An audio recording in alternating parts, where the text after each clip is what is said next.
There we go. We're off. How's everybody doing today? This is I think, a very, very exciting topic. And just so you guys know, this is not I got some slides and shit, but this is not like a boring ass PowerPoint. You guys can stop me, ask questions along the way. Um, you can type them if you hate the sound of your voice or you're not wearing any pants. I'm not here to judge you. Just a quick little announcement. We do have a really rocking event coming up in LA. I'll put some details in the chat. I don't have anything for sale on this other than if you guys want to come to our implementation workshop, you're welcome to join, but there ain't no hard pitch coming now or later. So I'll just put that in the old chat-a-rooski. Got about 2 weeks, but by the way, and we do have a couple spots left, but we're pretty close to full. Anyways, let me share screen and we'll get into the good shit here, guys. The good shit. Oh, that's the event I just posted. Let me close some shit here. Um, and just so you guys know, this is probably the number one question I've been asked over the last 8 years. You're me, you're starting over.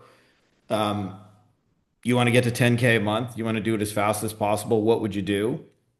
For those of you guys who are familiar, I did something called the 90-day challenge where I actually I got so tired of the question, I was like, I'll just do it and document the process. So I ended up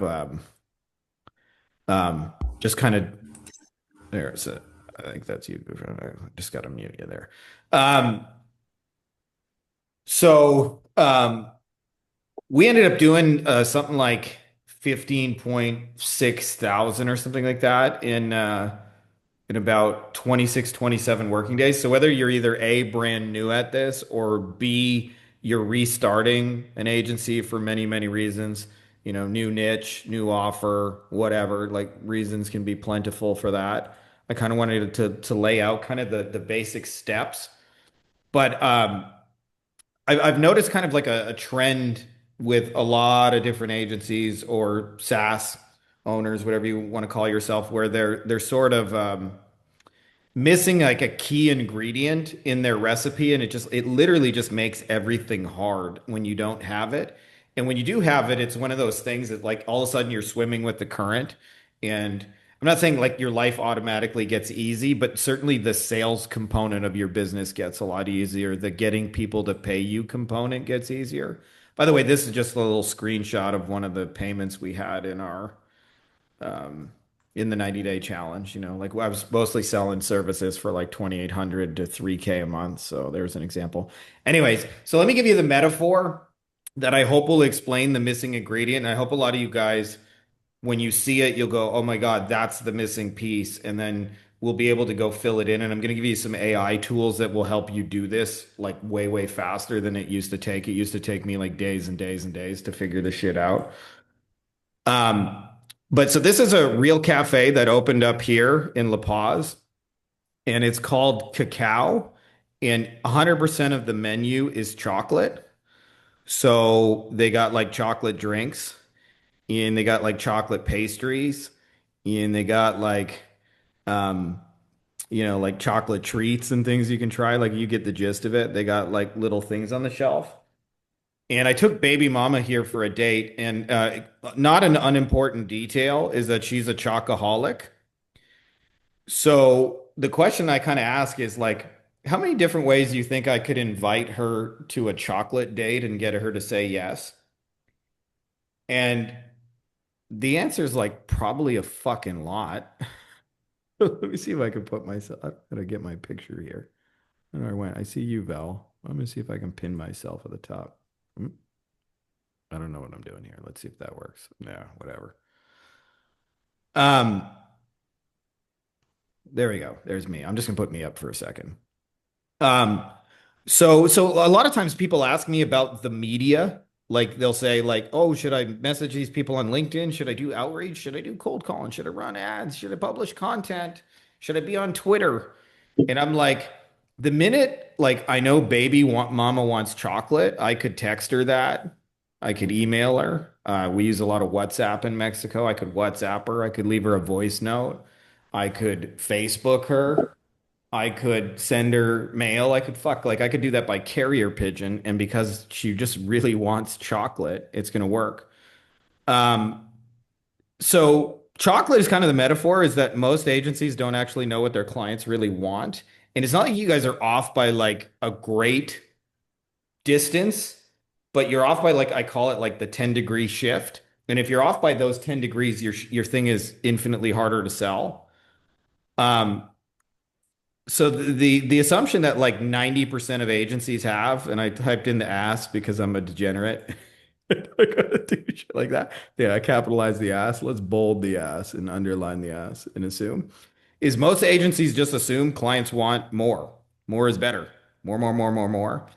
And I'm here to tell you that they do want more, but you have to be specific about what they want more of. Because like the example I use is like, say I say I'm going to get you, more romance in your life. Would you rather have more Scarlett Johansson or more like crackhead chick who's going to be arrested, right? So like more isn't always awesome. Like more, if I said I'm going to bring you 17 more crackheads, like I don't think you get all excited about that. Or if I say, to a real estate agent, like I'm gonna get you more deals, like more like a meth lab is a deal. Like this one on the right here looks pretty sketchy. Let me just see what's in the chat. Make sure I'm not missing anything here. Um, um, but like that's totally different than I can like bring you more beachfront mansions that are like bitching and balling. Like more meth labs isn't automatically awesome. So I did the food one. I don't know if any of you guys were like me, like when I was in my single college days, but like hot dogs and cereal. That was like, I don't know if I had cereal with it, but we definitely had like hot dogs and noodles. That was like a real meal of mine when I was poor. But it's not the same thing as more like I'll bring you, this is a Gordon Ramsay one. It's his beef Wellington with mashed potatoes, right? So if we just say, I'll bring you more food, that includes, hot dogs and cereal. And I don't even know what this piece of shit car is, but it's not the same thing as, and I also don't know what this fancy one is here. Is this a McLaren? Is that what I Googled? I don't remember. Anyway.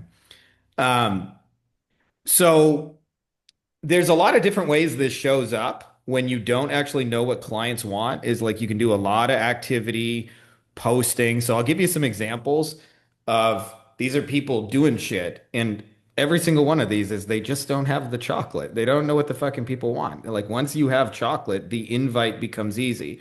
So this person's like really busy posting on Twitter. They're like posting every day and they're hustling and they're doing shit. And they're like any advice, whatever, and it's like you just don't know what they want. And to be clear, we'll go into this in more detail, but like 50% of your offer comes from you. You have to know if you're gonna like do missed call text back or an AI receptionist or Facebook ads or build websites or do some SEO. But 50% of it comes from the market and what they're trying to do. And if you miss it, like it just gets really hard. So here's another guy. So he's like, how do you guys get clients? He's sending people a templated mock-up site with their logo, calling them, and he's like, do I just need to do more volume? He's sent 300 of these so far, and no one's interested. Like that's a symptom. You ain't got chocolate, buddy. Here's another one. I hated this one. I don't know if you guys ever dealt with this one. This one was the worst one to me of the bunch.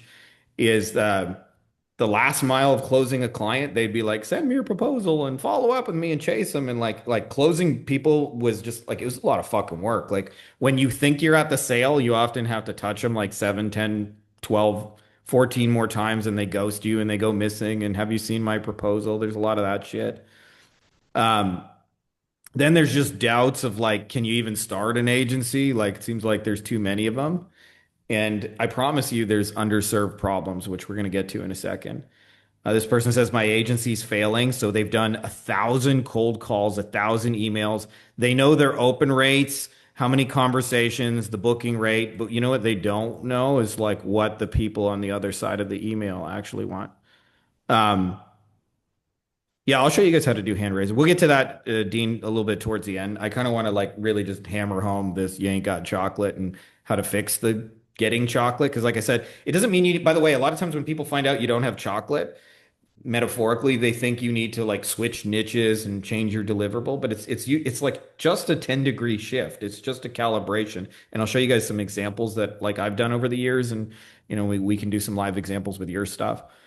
Um, Here's another person. What's one marketing channel you double down on right now if you had to start over? This implies that it's the channel. And usually they're asking this question because they can't seem to find a channel that works. And so they're saying, what is the secret channel? And there ain't no secret channel. It's like wherever your people on, if you have chocolate, it'll work. If you don't, it won't. This person says, I'm not connected. And I'm not saying that that isn't like a valid concern or objection, but like if you have chocolate, connections open up faster.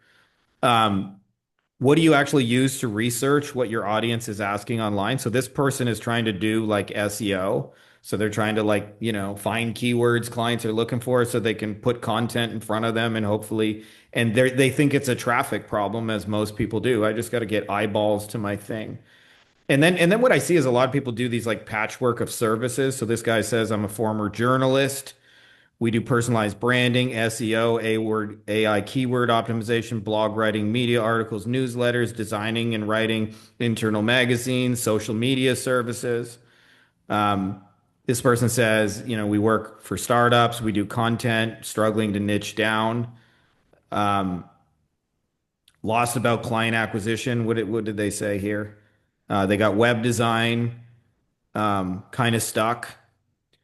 Um, Learning digital marketing for 4 months, haven't done a single real thing. Can anyone else hide? And like this is a real thing for some of you guys who are in this, and I've been in. I call it rearranging the sock drawer. Like this person is really afraid of talking to clients because deep down they know they don't have what they want. They don't have chocolate, so they're like, like the client feels like a big scary boogeyman when you ain't got chocolate to calm that crazy wild animal down. And a lot of people just asking, how do I make money? It seems like this like missing piece of information. How do I make money? Um, is my positioning correct? So a lot of people focus on the methods. I'm doing cold calling. I'm doing social media DMs. As of now, I'm getting responses, but on cold calls, my script isn't perfect. And thinking it's a script issue, and it's like it's not a script issue. Um, a lot of people I see trying to sell tools. Hey, I got an AI receptionist voice service through GHL. How do I bill it? And um, another person selling tools. I got websites built using high level. I'm offering, websites, automations, patchwork of things. Hey, if you're offering reception AI to hair salons, if yes, what do you include? Um, Seeking people who've transitioned their website agency to high level. I'm going to migrate to high level, upsell existing clients, full stack. Like they have a whole tool stack in mind, and they still don't know what the target client actually wants. Um, and the devil's in the details. Like we'll get to that in a second, but the devil's in the details. So this guy's selling websites for $73 a month, which like I guess if you want to do that, he needs 135 clients to hit to 10K. I guarantee you, if he knew what his clients really wanted, he could charge like he could at least put a zero on that and probably put a one or a two in front of it.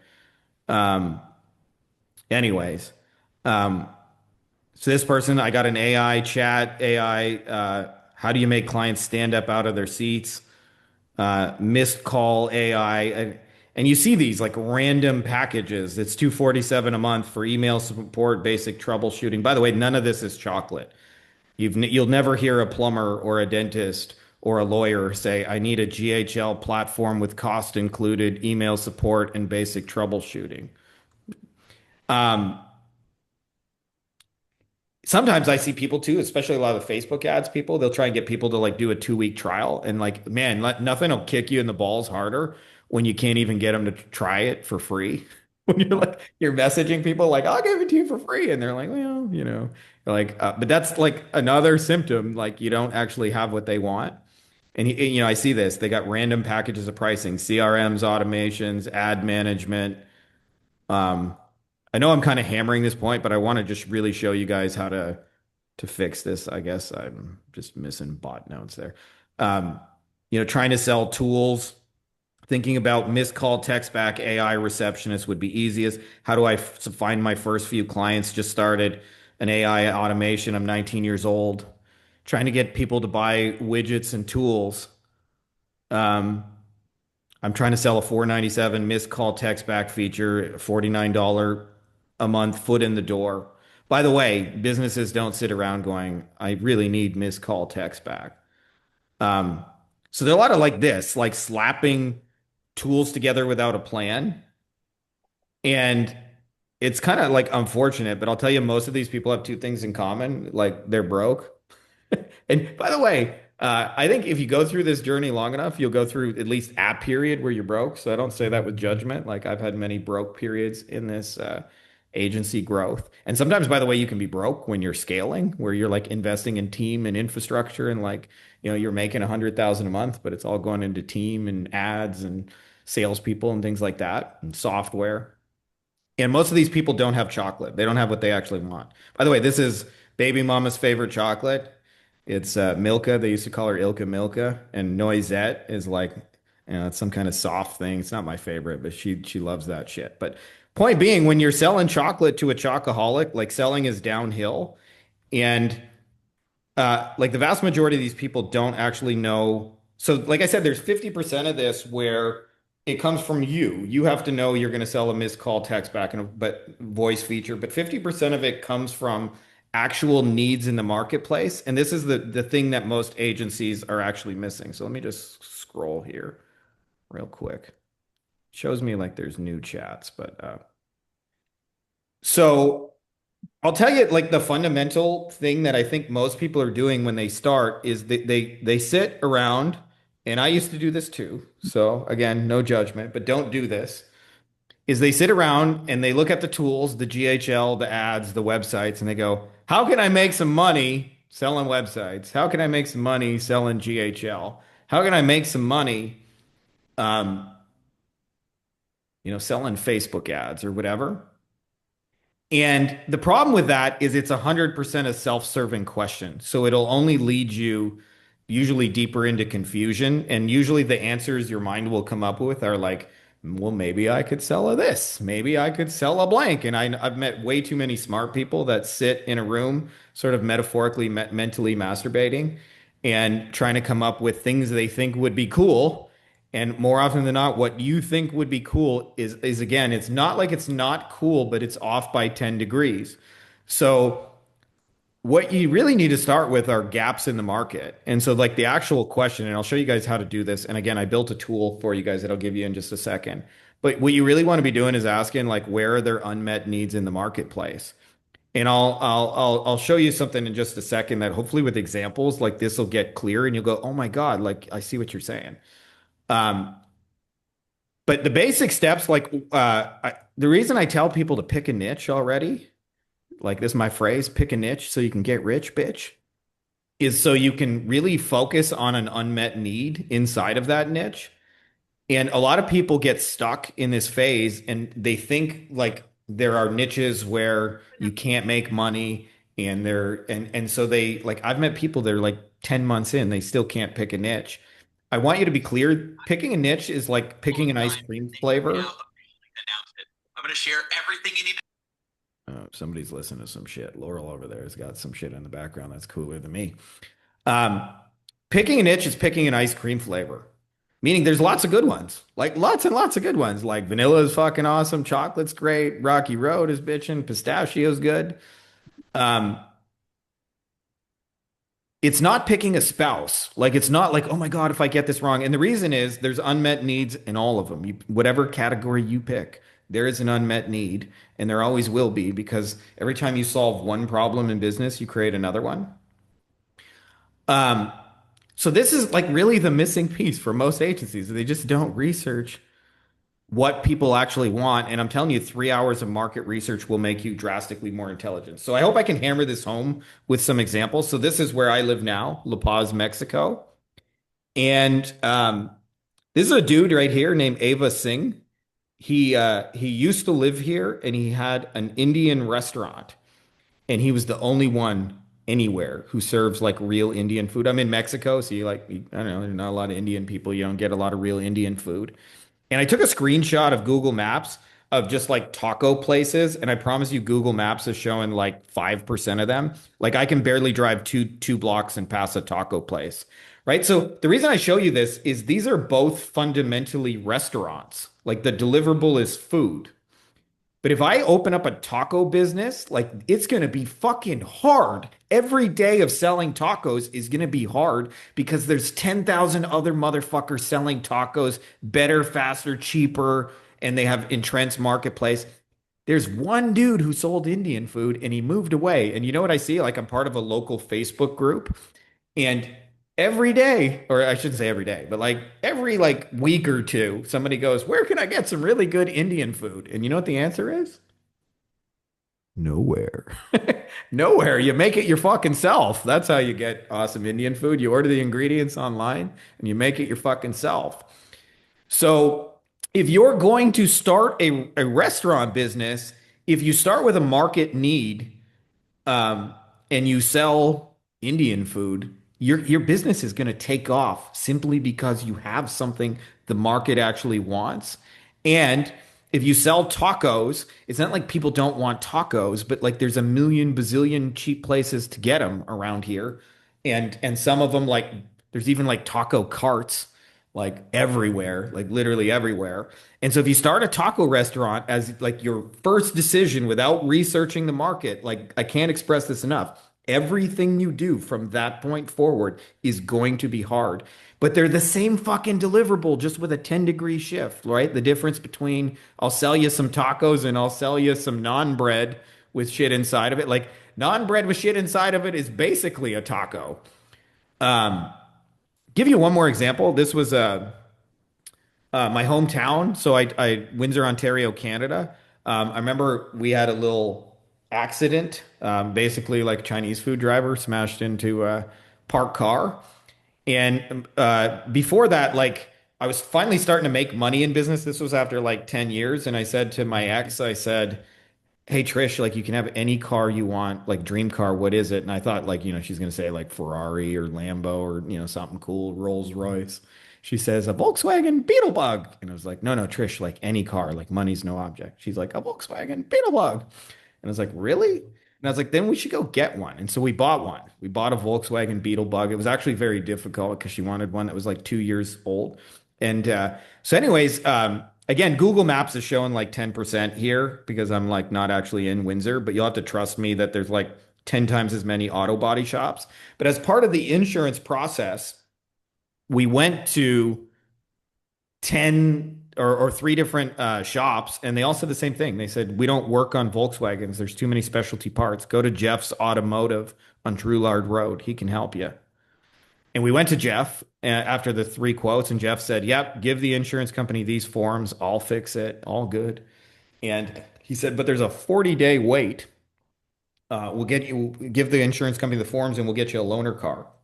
Now, I propose to you, both of these people are fixing cars, right? Most of the guys, by the way, they start business 100% for selfish reasons. They don't have market-driven reasons. They're not meeting an unmet need. So they just start a shop going, "I don't want to work for someone else. I'm going to start my own shop."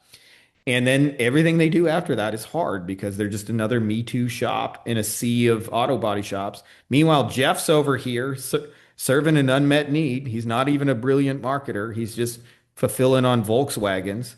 And because he's serving that unmet need, like Homeboy was backed up for 40 days. He had a line out the fucking door. Um, and then just one more I wanted to show you guys, like unmet needs. So we live on the ocean. That's like cool part of living in this area. Pretty much everybody has like at least, close proximity to the ocean. And they sell a lot of boat related things, but there's really only like two things you can get. So there's tours, right? So on the left, I just Googled like the red dots are people who do tours. So tours are like you can swim with whale sharks. So they have a guided tour for that. There's like you can't really see it, but there's a fancy kind of famous island with like sea lions and cool snorkeling and stuff. So people go on tours to the island. And some people go like fishing. So there's like fishing tours. And then if you want to rent like a $10,000 and up, you can get like a bitchin' yacht. You can get like the mega yacht baller life. But I remember one day I was like, I just want to take my kids for a boat ride. Like in other places in the world, I've been able to rent a boat for an hour or two. They don't make it that long, right? I don't want to go on an 8 hour guided tour. My son's 3, he needs a nap. Last time I took him on a long tour, my middle child, Zelda, literally fell asleep on me and pissed on me in her sleep. And I was like, yeah, it's too long of a tour. She pissed on me. So I was covered in daddy piss for like a good 4 hours, but dad moment. So, anyways, I'm like, I want to rent a boat, but I just like want it for an hour or two. You know where I can rent a boat for an hour or two? Nowhere. Nowhere. Right? So if you walk up and down, there's a boardwalk here. We call it El Malecón, the boardwalk in Spanish. There'll be literally 100 motherfuckers hammering you over the head, going, tours, tours, whale sharks tour, tours, tours, tours, Espiritu Santo, come to the island, come to the island, tours, tours, tours, tours. Even if you're a local too, you're like, dude, I know there's tours. I live here 5 years, trust me. I can go any day I want. Um, anyway, but if you just want to rent a boat, and by the way, I'm not the only one who asked. How do I rent a boat? Nobody who does it. So I wanted to show you some of the things that clients actually care about that most agencies miss. One of those is like business has ebb and flow. And in theory, they should call you when they're busy. And I'll tell you, a guy who's done marketing for 20 years, they only call you when they're slow. They only call you when they're slow. And so when they're slow, they want to do something to fix it. By the way, your missed call text back may help them fix the slow season. But if you're selling missed call text back instead of the, hey, we can help you when you're slow, you're missing the mark. To give you another one, people need work for their guys, steady work, especially. In different industries, it sounds like different things. It can be, like in industries I've worked with, it can be like a paralegal or a, you know, nurse or a hygienist or whatever. But I guarantee you, if they got teams, and it's very binary for them, by the way. When they have work for their team, they make them money. When they don't have work for their team, they lose money because you got to pay their salary and all those kind of things. Another thing that they'll get, and this is why I say more is not automatically better, is they're already getting people, but they're getting the brokies. So, like for example, we got people in HVAC. Some of you guys here maybe in HVAC. They get a lot of people who call them for a $49 tune-up. When you add up the cost of having a truck and an employee in that truck and gas and an hour of pay to go drive out and do a $49 tune-up, like there's no money in that. Or sometimes it'll be like we're getting jobs, but they're in the fucking ghetto and I'm getting shot at. Right? Like if you're a roofer and you got to like, hey, there's another house with bullet holes in it. Fantastic. A lot of people get like tire kickers who flake on them. This is a big one, right? Where they're actually getting people, they're actually getting business, but it's not the people they actually want to do business with, right? Like I showed you guys that metaphor of like, um, where's the crackhead dating one? We're gonna go find some Scarlet right here. So they're getting dates metaphorically, but this is who they're getting dates with, and they're like, I really want Scarlett Johansson. I don't want the meth lab chick. Um, Let me just scroll through this real quick, get back to where we were. Um, some niches, like we got Josh in our mastermind who does jewelry. They got like $150,000 worth of inventory sitting behind them on the shelf at any given moment. They don't want like more sales or more customers. They like help me sell the rings I already fucking paid for. Um, Gaps in the schedule. So a lot of like think about a restaurant. Like if a restaurant's half decent, they're probably busy Friday and Saturday night. But a restaurant really makes money on a Tuesday afternoon because if they can get people in a Tuesday afternoon, like they're probably doing well. Or a med spa, for example, might have 2 days a week where they just can't put any bookings. Um, I guess I already mentioned don't have work for their team. And here's another thing too. Like the real problem we're solving for these people, by the way, it's a word, it starts with M. It's called margin. Is a lot of times the reason why more is not sexy to them is because they're not actually making any money after um, expenses and stuff. So if you guys have never seen this right here, I would encourage you to like pick your niche. Um, yeah, Julian asked there's going to be a replay. Um, but run this market research bot at least one time. I'll show you some of the things it's actually trained on, like what it's actually doing on in the background. Um, but I sometimes like um,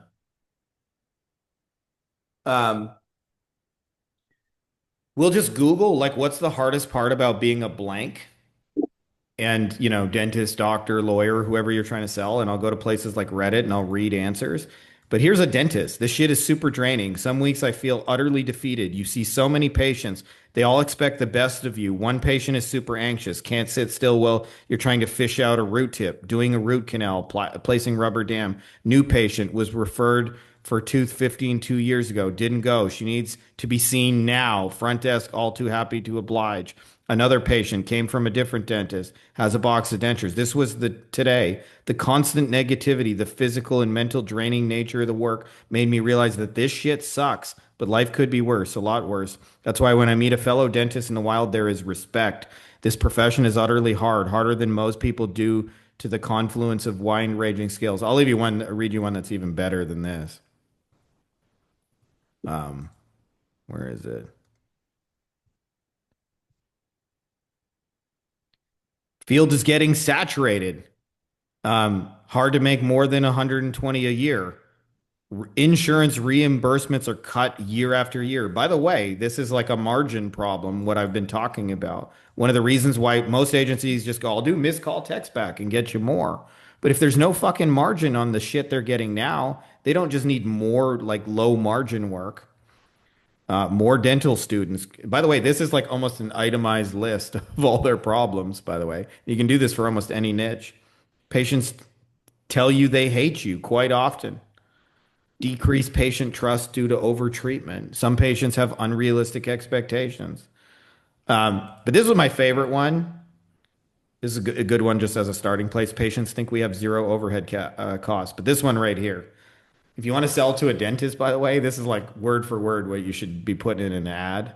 It says, when you're doing a MOD, whatever, subgingival fillings on a hefterly elderly patient on blood thinner. He can't sit back all the way because back and neck issues, has a fat tongue and a gag reflex. You recommend a crown, but patient be like, I got no money and I'm about to die soon. Just fill it, doc. So you have no choice but to cry and pick up your handpiece. You barely touch it with your instruments, only to unleash the floodgates of fresh blood that gushes out onto your bonding. You try to keep the area nice and dry, but no amount of blah, blah, blah will save you from this bleeding. You think rubber dam will solve your problems, but no, the preparation is near bone level. You do some poor man's crown lengthening because patient can't afford anything expensive. It's been only 15 minutes and patient asks if you are almost done. He tells you that his previous doc would be done by now. You finish the filling and your back and neck is achy. Your hair is disheveled and your morale is low. All this work for a low reimbursement insurance, which pays like 150 bucks for the filling. Mr. Bossman takes 30% of your production, and so your take home is 45 bucks. As you drive home, you question your life choices and wonder if you'd be happier doing real estate or cocaine and investment banking. Right? So, I mean, that's some like serious dental sarcasm, but a lot of people are, um, I mean, obviously recent comments are probably better, but like a lot of their shit tends to be pretty timeless. Like there ain't that much changing in the field of dentistry, even in 7 years. Like, yeah, there might be some new tools and some new procedures, but it's like problems of yesteryear are the same problems dentists have year after year. I'll show you one, by the way. These are like little tweaks. Remember, I said they're like 10-degree shifts. Um, so this is one I used in a lot of my marketing for a lot of years. So this is a guy named Cliff. And I just Googled like what is the hardest part about being a lawyer? Because I was selling to lawyers. And he said, unfortunately, the hardest part by far are the clients, not the good clients who have reasonable expectation and who listen to your advice and take it as the learned analysis of a professional. No, I mean the clients who are in this on principle or think they know the law better than you or just want to make them hurt. So I'll tell you like one of the things that I've literally said in my marketing is also because by the way, if I just say to somebody like Cliff, I say, "Hey, I can get you more clients with my missed call text back," and he don't like half the clients he's got now.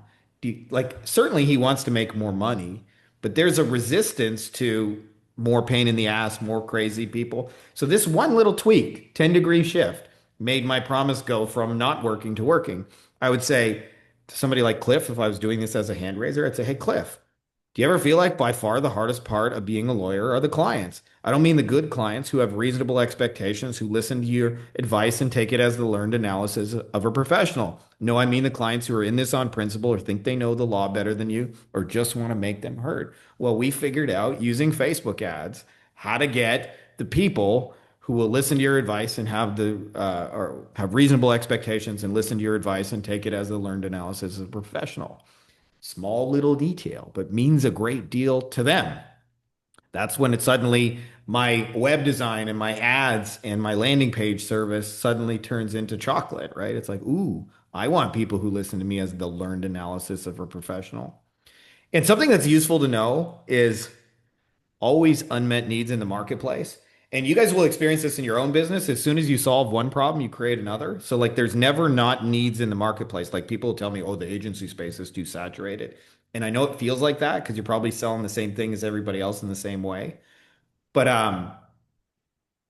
there's always unmet needs. And like, so example in an agency, when you start, you're just trying to get clients. Like that's your problem. And if you eventually figure it out, you'll have fulfillment problems. You'll go, how do like we actually keep these promises? How do we get the work done? How do we keep up with this? How do we keep the client happy? How do we update them?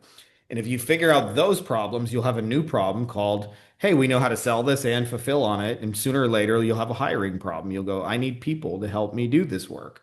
And you'll all of a sudden have new problems called hiring and training and systems. And if you figure that problem out, you'll have a new problem called, oh shit, I have to manage people. No, management didn't come with a playbook. Susie just called in sick again on Tuesday. Do I fire her or do I have some understanding? Am I the cool boss or am I the iron fist? 2 days without warning is you should be fired. Holy shit, I don't know what to do here. And it doesn't come with a playbook. But point being is when you solve one problem, you create another. So when people think like, oh, there's too many people in HVAC, there's too many people in dentists, it just means they're all selling the same shit in the same way. There's always an unmet need. There's always a guy in the middle of a sea of auto body shops who's selling Volkswagen. There's always a guy in a sea of taco places crushing it, selling Indian food. And by the way, when the Indian guy was still here selling Indian food, he was charging like first world prices in a not first world country. Like it was like $20 to get a plate of Indian food, like just some naan bread and some rice and vegetables or whatever. So what we're looking to do ultimately is, and this is probably one of the reasons why a lot of people struggle because everybody wants the step-by-step playbook. But as long as you're following a step-by-step playbook, you're going to be a copycat of someone else. So you have to like come up with a way of solving a problem no one else is solving.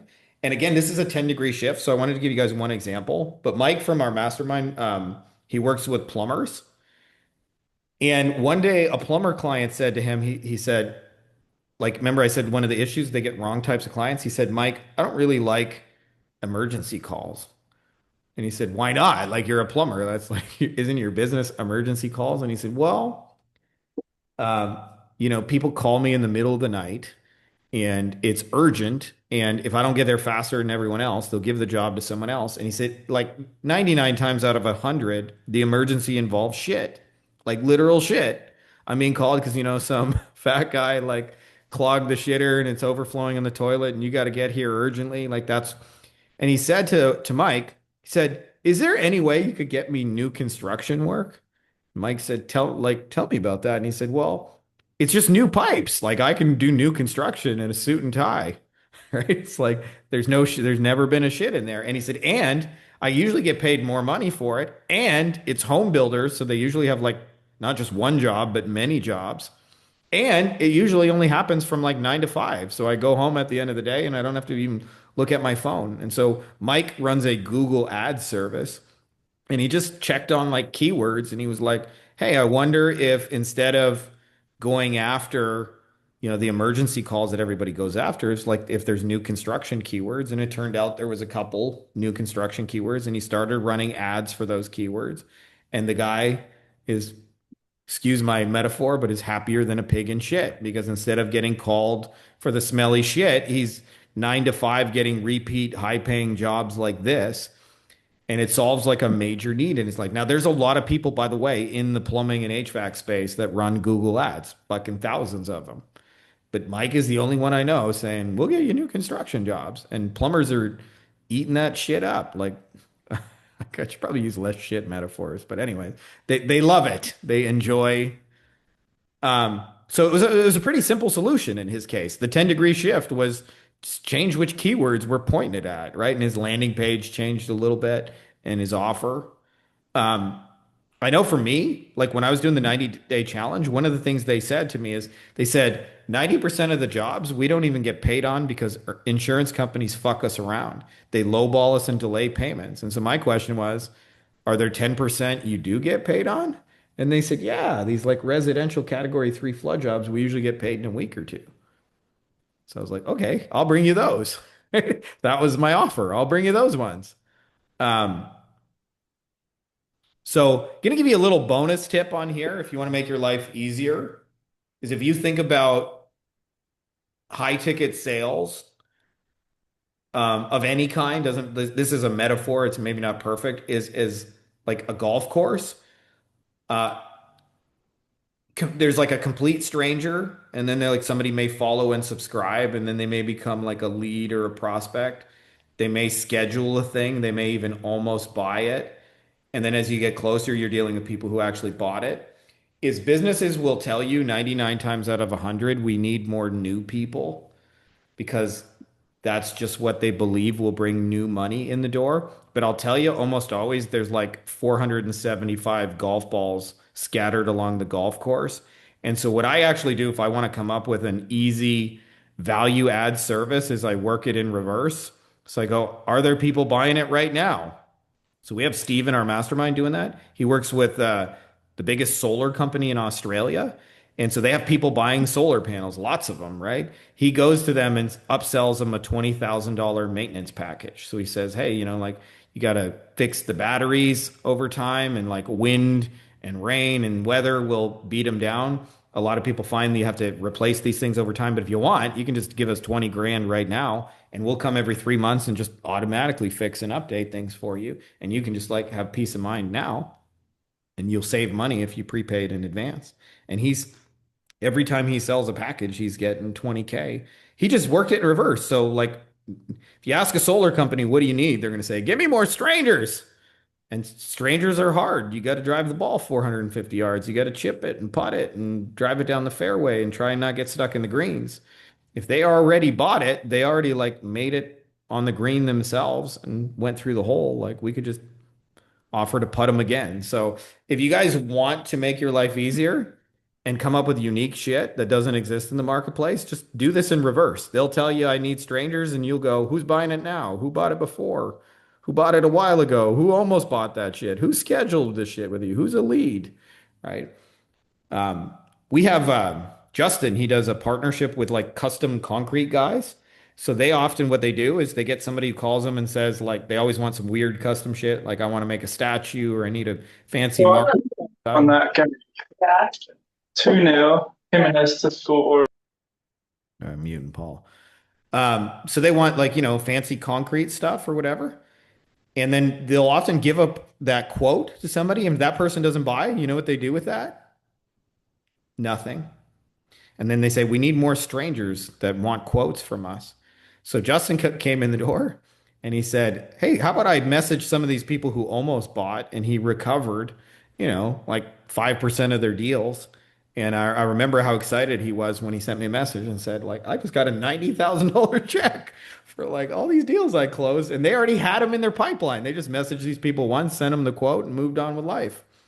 And he just messaged them and said, like, hey, are you still interested in this shit? Like, I might have to update the prices, but I can still get you this thing built.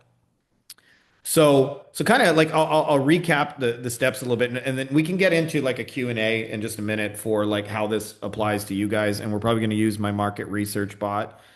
But once you know like an actual problem, like something they're trying to do, this is the point where you want to package it into a meaningful offer, and a lot of it is once you know what they want, like the packaging is easier and there's an art to packaging. Like, so I'll give you kind of an example of like how packaging sells the thing more than the thing, right? Like, because most times they don't have the ability to assess your marketing service um, before they buy it, right? So like the only way to find out it's any good is to like read the damn package. The package could be your website, could be your social media posts or whatever.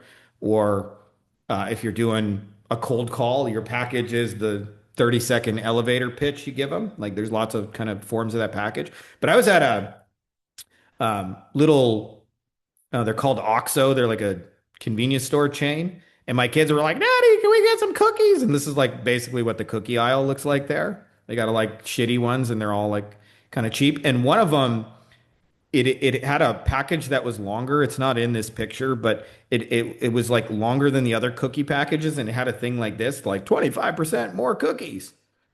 And marketers are sneaky motherfuckers. I actually picked up the package and was like, that's interesting. So it had like I think the other ones had 6 cookies and it had 8 or something like that, or maybe the other ones had 8 and it had 10 or something like that.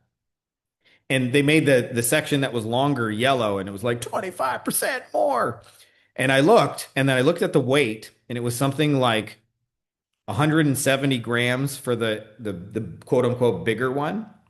And the smaller one was like 200 grams. So what they did is they gave you more cookies, but they were smaller. And so you actually got less cookies, but they understood how to package it. They understood how to make it seem like you're getting a big value, when in reality, they were jipping you like 30 grams worth of cookies, right?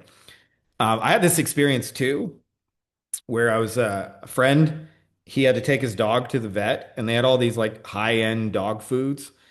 And I just laugh because, like, I see through this shit, but it makes me laugh. They had all these like dog foods on the shelf, and they had all kinds of things like, made with real blank and all natural and veterinarian recommended and complete and balanced and promotes healthy teeth. And one said like shiny coat, and one said like weight management, one said like strong bones and shit like that.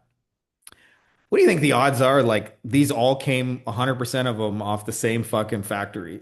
Like the place that makes the dog food, I'd be willing to bet like 100% of this dog food has the same shit in it, or very nearly the exact same shit and came from the same factory. But you know what's different? One packages says promotes healthy teeth, right? Another one says shiny coat. And so like a lot of how people decide whether or not to buy it is based on the package. Is it 25% more? Is it value? Is this going to make my dog's teeth nicer? And people believe that shit. Like they don't think like marketers are just scandalous and saying like this will make your dog's teeth better. They're like, oh, I bought it because it helps teeth. So I wanted to give you guys a couple examples of my packaging over the years, and then we can like in just a minute we can get to like real examples with your shit. Um, yeah, Head and Shoulders talks about dandruff totally. Um, so when I did the 90-day challenge, I sold SEO and pay-per-click. Okay. But my packaging did not say SEO and pay-per-click. It says we can get you 50 to 100 category 3 residential flood job calls each month. And these are the 10% of jobs they told me they get paid on. So I'm saying metaphorically, what I'm saying is we can get you phone calls for the types of jobs you actually get paid on. Right. And so like a big pain point for them is cash flow. And another one is we sold Facebook ads for years. And I focus on something I call the $100 bill, which is for them like a higher value case, a motorcycle case. And our promise was we can get you 47 or $40 motorcycle case leads, and we'll even nurture them for you as a bonus. And by the way, the packaging does not say Facebook ads. It doesn't say GHL or missed call text back either. Here's another Facebook ads one that we sold. Before I did motorcycle cases, we did more generalized stuff. And there's a term in there called a motor vehicle accident. We would say we'll get you motor vehicle cases inside of the statute of limitations, which is there's a period of time you can sue somebody. That was like, hey, you can still sue them. They don't already have an attorney. They have insurance. They're not at fault, and we can get them for under $500 a signed case. By the way, the packaging did not say Facebook ads. As many of you guys who've been around me for a while, like my first aha with this is like I sold websites in SEO, And I did not have chocolate in my early days. And when I didn't have chocolate, I got pushback. I got send me a proposal, follow up with me. Let's circle back next week. I do outreach and ads, and all of it was fucking hard. One day, a surgeon said to me, he said, Frankie, I really want to get mommy makeover patients. And I said, and he said, do you think you could build a website for mommy makeovers? And I was like, yeah, like it's the same as any other website, like just different pictures. And he said, do you think people Google it? And I pulled up the Google search tool and I was like, yep, they indeed search it. And he said, do you think you could rank for it, like do SEO? And I looked it up and I was like, this is easier than the shit we're doing now. And he wrote me a check, not literally, like we processed a payment is probably a more accurate way of saying that. I think it was like 10 grand. I don't remember exactly the amount. It's been a long time, like more than 15 years. But um, what was most interesting to me is like there was no proposal, there was no call me, there was no chase me, there was no let's circle back let next Tuesday. He was just like, I want mommy makeover patients because I make like 15, 20 grand a person. Can you build me a website that sells those things? And so if you think you're selling websites and SEO, you miss the thing that matters, which is the, what does the website or the SEO actually bring them? Like, um, so I'm going to tell you what most people aren't specific. Like, I'll see things like quality leads. Part of a quality lead is what makes a quality lead. For us, it was an MDA case inside of SOL. Like these are four conditions that make a quality lead. So the most important question you need to be answering, by the way, is who and who are they trying to sell? Because the more you align hey, my thing will help you sell the who that you're trying to get, the more your thing does this, the more you're going to like be living like a baller. Just, the more like sales will be easier. So I would almost never, um, like even pitch a prospect if I wasn't aligned with, I'm going to bring you the kind of people that you actually want. And by the way, again, we just assume they want more. And I promise you, there's lots of reasons like dating a crackhead is technically more dating, but who wants to date more crackheads? Not so like if you say to a roofer, I'll get you more leads, more sales, more jobs, more missed call text back. I'll put my AI voices and we'll get you more. What happens is what if he's getting calls in the ghetto and he's getting shot at and they're like low margin jobs? Like there's a lot of resistance around more versus who do you really want? I really want full installs in the rich neighborhood. Then the more I say, hey, my SEO will get you full installs in the rich neighborhood, like the easier that sale is going to be. Um, so next piece of the puzzle, and like we're almost at the Q&A here, so I'll let you guys like, we can just hammer on this, but the next thing I do is I get a list of target buyers and prospects and partners. And I wanted to show you guys a real active list. But the last time I did this on one of our mastermind calls, YouTube does not like you showing data in a video. So it'll just block it. So I'll show you an image. It's literally just a Google spreadsheet of like names, but we're working on some yacht stuff. And I got a list of everybody that's a mover and a shaker involved in the shit I'm trying to sell, and we just work the data. I just like literally go to the first person, do you want chocolate? Go to the next person, do you want chocolate? And there's different ways to do that. Um, I'll paste another GPT because my favorite way is actually not selling directly, but finding the people who sell to the people, which I call a shoe store.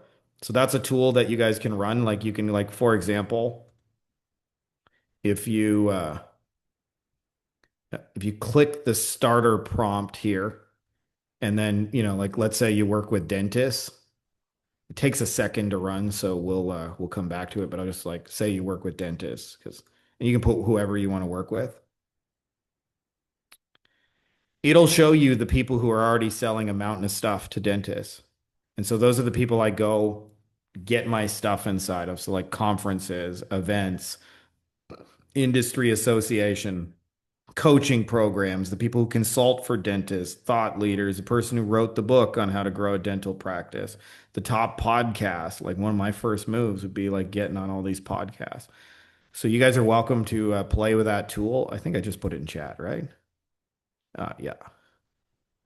Um, so that's my favorite way, but I always start with like getting lists. of like the people I'm trying to that I know spend money or already sell to the people in my space because there's basically six ways you can put it out there that work. You're either going to do one to one, which is, outreach, cold calling, LinkedIn DMs, direct mail. You're going to publish content, podcasts, webinars, a YouTube channel. You're going to post on social media. You're going to run ads, Facebook, Instagram, YouTube, LinkedIn. You're going to network, if like you're trying to sell plumbers, you go to the plumber conference. Or if you're a generalist, you go to the BNI meetings. You're going to generate referral partners, and we could talk for hours on how to do that. Or you're going to do what I call shoe stores, which is find the people who have buying audiences and get your stuff and their stuff. Experts, software associations. Um, and then the other thing too is just understand that these people are busy and almost always if you're going to do any of these things, my biggest piece of advice is like once you know for sure you have chocolate, is think in terms of campaigns instead of one-offs. Um, so a one-off to me is like a horny guy at 1:45 in the morning and the bar's about to close at 2 o'clock. Like his strategy, if you want to call it a strategy, is pretty simple. It's like, you want to go home with me? What are you doing tonight? You want to go home with me? And if the person says no, he's going to just move on to the next one. What about you? Do you want to go home with me? Right? And that's it. He's got one chance to like, score, if you will. And I think anytime you do advertising, if you have a series of steps that work together, it's always going to work better. So like this is how real relationships are formed in the real world. Hey, would you like to grab a coffee? And then it escalates over time through like dates and stuff like that to will you marry me?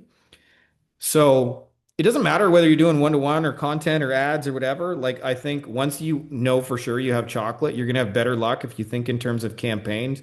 And the simple difference between them is like, how many steps are there? If there's multiple steps that lead into each other, it's going to work better than if it's one off. But I always begin those steps. Somebody asked earlier, I always begin the first step with a hand raiser, like, let's validate the interest. So that was kind of like long-winded, but I hope you guys are getting a ton of shit out of this. So this is my mustache question guy.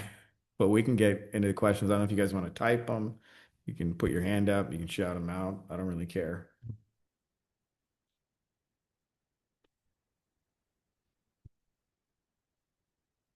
I did want to show you guys as well, just real quick, while you guys ask questions here. Actually, maybe what I'll do just before we get into questions is just recap the steps. But this is the market research bot, and it'll tell you. So, like, since we did dentists, what I did there is there's a starter prompt. I just clicked it. And then you, in one word or two words or three words, it'll tell you the problems they're facing. And so I want you to think about their problems first and making your thing do that. Everyone calls asking for the cheapest cleaning in town. Got issues with their payroll and overhead. Teams not always optimized, slow periods. And this is what they're doing right now. And this is what they don't like about it. These are the questions they want to know. And by the way, every one of these questions could be a service in and of itself. How do I get more implant patients? So if you have an AI voice solution that helps them get implant patients, you're going to make more money than if it just, gets more jobs, gets more patients. How do I actually attract patients who can afford treatment? So I might go more specific and ask AI, like, who are the patients who can actually afford treatment and get specific? How do I stop competing on price? How do I keep the hygiene chairs year round full? How do I get Invisalign? Um, so almost always these unasked questions, like any one of these could be a service. And then the other thing I really look at is like most desirable, whatever. This is the stuff they really want to sell. This is where you take your website SEO GHL solution and align it with their thing. So instead of just being, hey, we sell websites, WordPress custom coded, it's like, no, no, we have a WordPress site that will help you get single implant patients booked in. Or I don't even know what an all on X case is. Or we'll help you, get veneers patients and things like that. But you aim your shit at what they're trying to do with it, and you'll be amazed when you do this. Like the promises just work better. So Did I miss the hand raiser discussion? No, not yet. So John says, so with shoe stores, do we need to offer them or how do we give value to work together? Um, so that's a little bit of a nuanced topic. So a shoe store, for those of you guys not familiar with the term, is somebody in your space who already has an audience of buyers. So for me, like when I would go to a lawyer conference and I would speak, it was not unusual to sign like 5, 10, sometimes like 15 clients. And the first few times that happened to me, I was like blown away that you could talk for an hour and then you just sign like $20,000 a month in recurring business. At the end of it, I was like, hot damn, like that's more money than I ever saw in my life. Like I was just really blown away. Generally speaking, like to get the foot in the door, John, I do one of three things. First is I just tell them I think they're cool and I'd love to interview them and share their message. It's about them. And actually, believe it or not, I find personally shoe stores easier to talk to than um, one-to-one prospects because you're not actually selling anything. You're actually trying to give value that they distribute to their audience and sort of like leading a breadcrumb trail back to you. So maybe I'll show you guys an example of this. Um, you guys are going to see all my cooking shows and recipes. Hold on a sec. Clean facts, ISSA. There we go. So let me just, so this is like an example of a shoe store. So one of the things that I've also learned, John, is they struggle with consistently creating content, even though every shoe store makes a massive amount of content. Is like a lot of them after the first week or whatever, they're like, I don't even know what to say anymore. Let me just see if I can search and find my name on this channel or not, or if we have to go through, see if we find it. So this was a couple of like videos that I published. So this one right here has 5,000 views. This one has 3,400. Most of these views, by the way, happened in the first 24 hours. So like 90% of them, 3K, things like that. Um, they were already publishing interviews. So I just like messaged them and said like, hey, dude, I got an idea for a cool interview. And because they already have an audience, I was able to get thousands of people. And these are, by the way, these are all contractors that follow them that pay money to be part of this association, which is not an unimportant detail. Is like who's watching those videos is the contractors who are spending, 800 bucks a year to be part of the association or whatever it is. Um, so another thing I'll do is I'll co-create content with them. And then sometimes I'll just help them with their thing without being asked to. I call it the benevolent dictators. I'll just like click on their website and I'll help them do something they're trying to do. So like this is a example shoe store. Like you can look without even being asked, you can tell what they're trying to sell just based on what's on the website. So they got a newsletter. They're trying to get people into a newsletter. They got events, by the way. If you scroll to the top, um, actually, I saw one more on the bottom. So they're trying to sell advertising, advertise with us. They got events. So they're trying to get people into the experience convention. So sometimes, like one of the things I did is I created a bunch of social posts with ChatGPT about their event and just gave it to them, said, give this to your social media person to help you sell your event. But generally speaking, as a general rule to get my foot in the door with shoe stores is I find out what content they're publishing and then I go, hey, let me share some valuable content with your people. So one of the things like they got a magazine, so I wrote for their magazine. When I clicked here, they had a podcast. So I was like, I should be on their podcast. Then they had like videos and webinars. So when I went like explore videos, they had these like, maybe I'm in the wrong section, but they had these like ask the expert 5-minute things. So I was like, I should pitch them on an ask the expert 5-minute thing. Like that's basically the process for getting in there. Casey, how would you learn SEO? I want to build websites and sell leads or rent the sites. What type of SEO to learn programmatic SEO, local SEO? What's the difference in it all? I mean, the main difference, Casey, is are you trying to rank websites that are only trying to be found in Dallas, or are you trying to rank websites that are trying to be found anywhere in the world? Usually that's the main difference between the execution. If I was going to learn just one of those, I would learn the local version of that because I think it has more staying power. So, I mean, I don't have a crystal ball, but I'm seeing more and more information searches going to AI. But where Google still has a strong foothold is where do I get sushi? You know, if I'm in a new city and I want some sushi or Italian food or whatever, or a plumber or whatever, like that's still a Google search result for me. And I don't see that changing anytime soon. So I think the information stuff, I'm seeing more and more websites have less and less traffic because the AI summaries and stuff are eating all that up. Jesse says, did I miss the hand raiser discussion? No. Um, I'll give you the short version hand raiser. I see the next one's also. So if we're looking at like this, like, so I'll close this one where we did some, shoe stores and dentistry. But if I was like trying to validate a thing in dentistry, a hand raiser could be as simple as who here is interested in getting implant patients? And I'll show you like one of the things that I'll do that will enhance my hand raiser and my Loom thing all in one is I'll ask ChatGPT or whatever language model you use. I'll say, um, if a person was filling out a form on a website because they were interested in Invisalign, what might they say? I hate my crooked teeth. I've always wanted a straighter smile. Adult professional concerns. I don't want metal braces. So I'd say, okay, can you generate an image of an ideal prospect filling out a form on a dentist website with a realistic sounding message of why they want Invisalign patients? Um,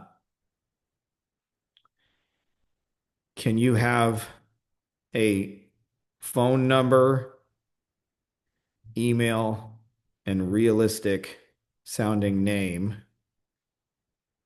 And can you blur the phone number and email so it looks like you're hiding sensitive data? Please generate this image now. So in terms of like turning this into a hand raiser or turning this into a Loom video, like the first thing I'm going to show them is not my website, not my SEO package, not my GHL automation. I'm going to show them that when all those things have run and finished, what I'm hoping for is that people will go to their website or landing page or whatever and contact them about Invisalign, which is a type of person they want. And so I'm turning that into a picture to make that real for them. Um, so this is kind of like looks like it's on their website. I would say, can you generate this as if they are receiving a completed form in their inbox instead of the person is actively filling it out on their website? I think it'll look even more realistic, but like there's an example of Jessica Martinez is interested in Invisalign. I've always been self-conscious about my smile, but my bottom teeth are crowded. That's the kind of shit, by the way, people say to them for real. So we're like one of the things that I try and think about, just so you guys know, is if a local business or any business really, if they really believed your shit would work, they would buy it 100 times out of 100. Like if they really believed, hey, I give this person 10 grand and I'm going to get back $100,000 in business, um, why would they ever not hire you? It just doesn't make sense to. So like the reason they don't hire you is because they don't believe you, right? Like I get cold pitched all the time. People like on my YouTube channel, they like pitch me. They're like, we're gonna get you 100,000 new viewers in 10 minutes. So like if I really believed they were gonna do that, But the reason I don't contact them is I don't believe they can actually do that. So part of what I'm trying to do with a hand raiser and a picture and a Loom video with all of it is I'm trying to like make this real. And I've learned from years of doing this that if you can make this a picture, it makes it more real. So this is what I'm doing right here. It's like making this real. Why I'm in, Jessica Martinez email. Here's why I'm interested in Invisalign. I'd like to. So part of what I'm trying to do is making this real. And one of the things I said, when I did my Loom training, a while ago is they tend to better understand micro over macro, meaning like what most people want to do is show them a full calendar and 8,000 bookings, but they tend to understand one person better than a million. So I'm like, I almost always show them one person. And then this also, besides making it real for them, also has the effect of it makes it easier on the fulfillment side because if I promise like I'm going to fill your calendar with Invisalign people, that's a big promise. That's actually hard to keep. If I say I'm going to bring you like people like this every time we get one, they're going to be like high fives, right? Um, so that's kind of like what I'm doing with hand raisers is like in Loom videos. I'm like, okay, let's see if they really want Invisalign patients and like, would you be interested in people like this? So I hope that you guys are seeing the power of this. And like, the story I used to illustrate this, I don't know if any of you guys can relate, but I used to have a lot of like family get-togethers for like 13, 14 years where I'd run into my mom or some of my brother, and they would always be like, they'd always say like, "What is it you do for money again? Like, what is it you do? Like, I know you told me before, but like, what do you do for money again?" Like, and they would ask really dumb follow-up questions like, "Is this legal? Is this and like I just heard there's scams on the internet. Like, you're not going to go to jail for this, or like people sell penis pills." I'm like, "Yeah, mom. I'm like the greatest Viagra salesperson ever." And one day, I had just finished a lawyer conference, and she asked me like, same question she'd been asking me for like 13 years, and I was like. She's like, what is it you do for money again? And I had just been at the conference, so I showed her a video. I was like, oh, this is what I was doing. Like, here's me talking. And she was like, can you send me that video? She sent it to all her friends. She was like super proud of it. Like, look at my son. He's speaking in front of lawyers. Isn't it great? And she never asked me again, what do you do? Never. And I realized like if you can show people visually, they just get it faster. And it also has the simultaneous effect of making it more real, right? Like I can bring you people like this. So that's how I apply it to a hand raiser. I hope that helps. If you guys want, we can do some specifics with yours. Um, it's a little bit of a loaded question. So Jasmine says, if a hand raiser doesn't get attention the first time, do I keep posting it or do I change? Uh, somehow it's cut off. Do I change what? Would I get them until I get responses?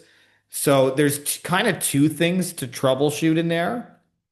One of those is this actually chocolate? Is this what they actually want? And then the second thing to troubleshoot in there is, are there enough buyers on the other side of this actually seeing it? Because both of those details can break it, right? Like if I post right now on my feed and I say, hey, dentist, I can do blank. I don't have any dentists in my friends list or whatever. So like I won't get any meaningful data. It's kind of sort of a tree falls in the forest. So, but usually if it's something they really want, you'll usually get a sign. Like I'll tell you, like before I sold motorcycle cases, I'll actually show you guys the hand raiser that I used. Hold on a second here.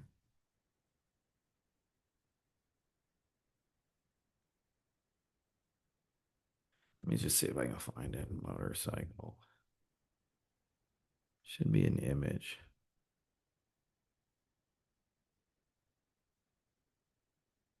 Yeah, maybe not. Was it this one?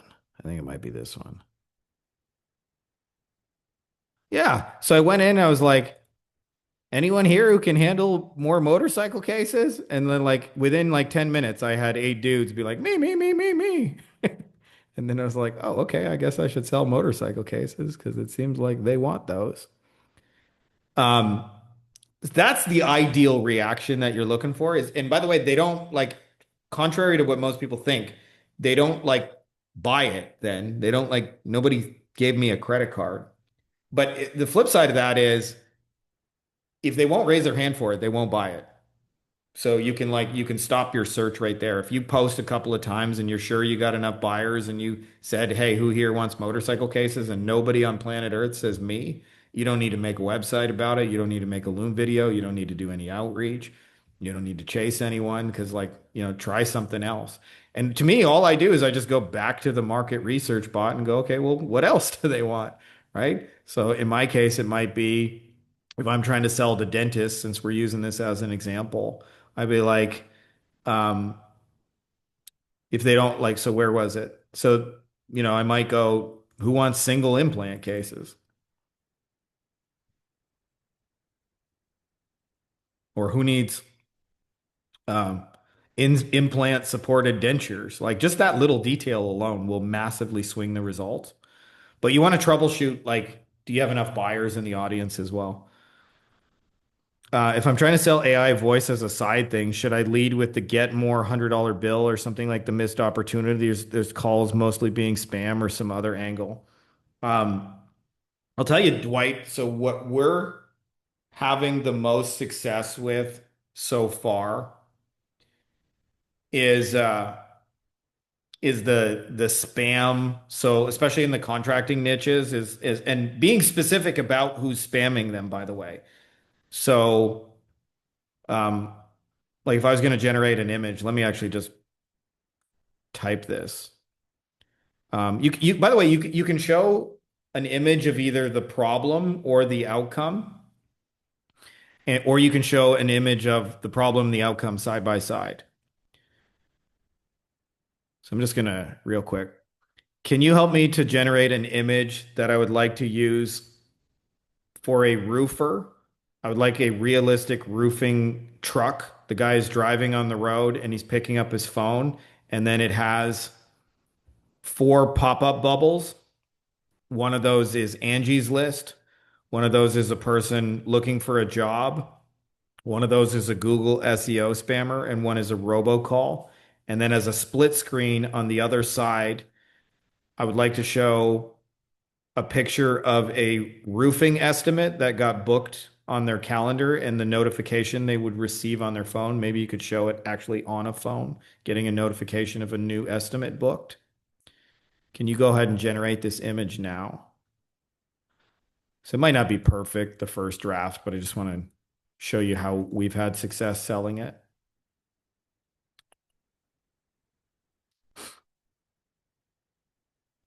We'll come back to that in a second because it'll take a mess or a second to generate.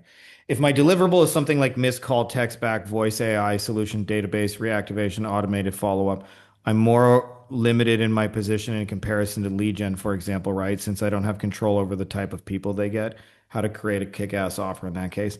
Gal, you can still aim it, right? Like let's say I'm doing a database reactivation for maybe if you tell me a little bit more about actually let me just show this one since it just generated it real quick and I'll come back to that in a second.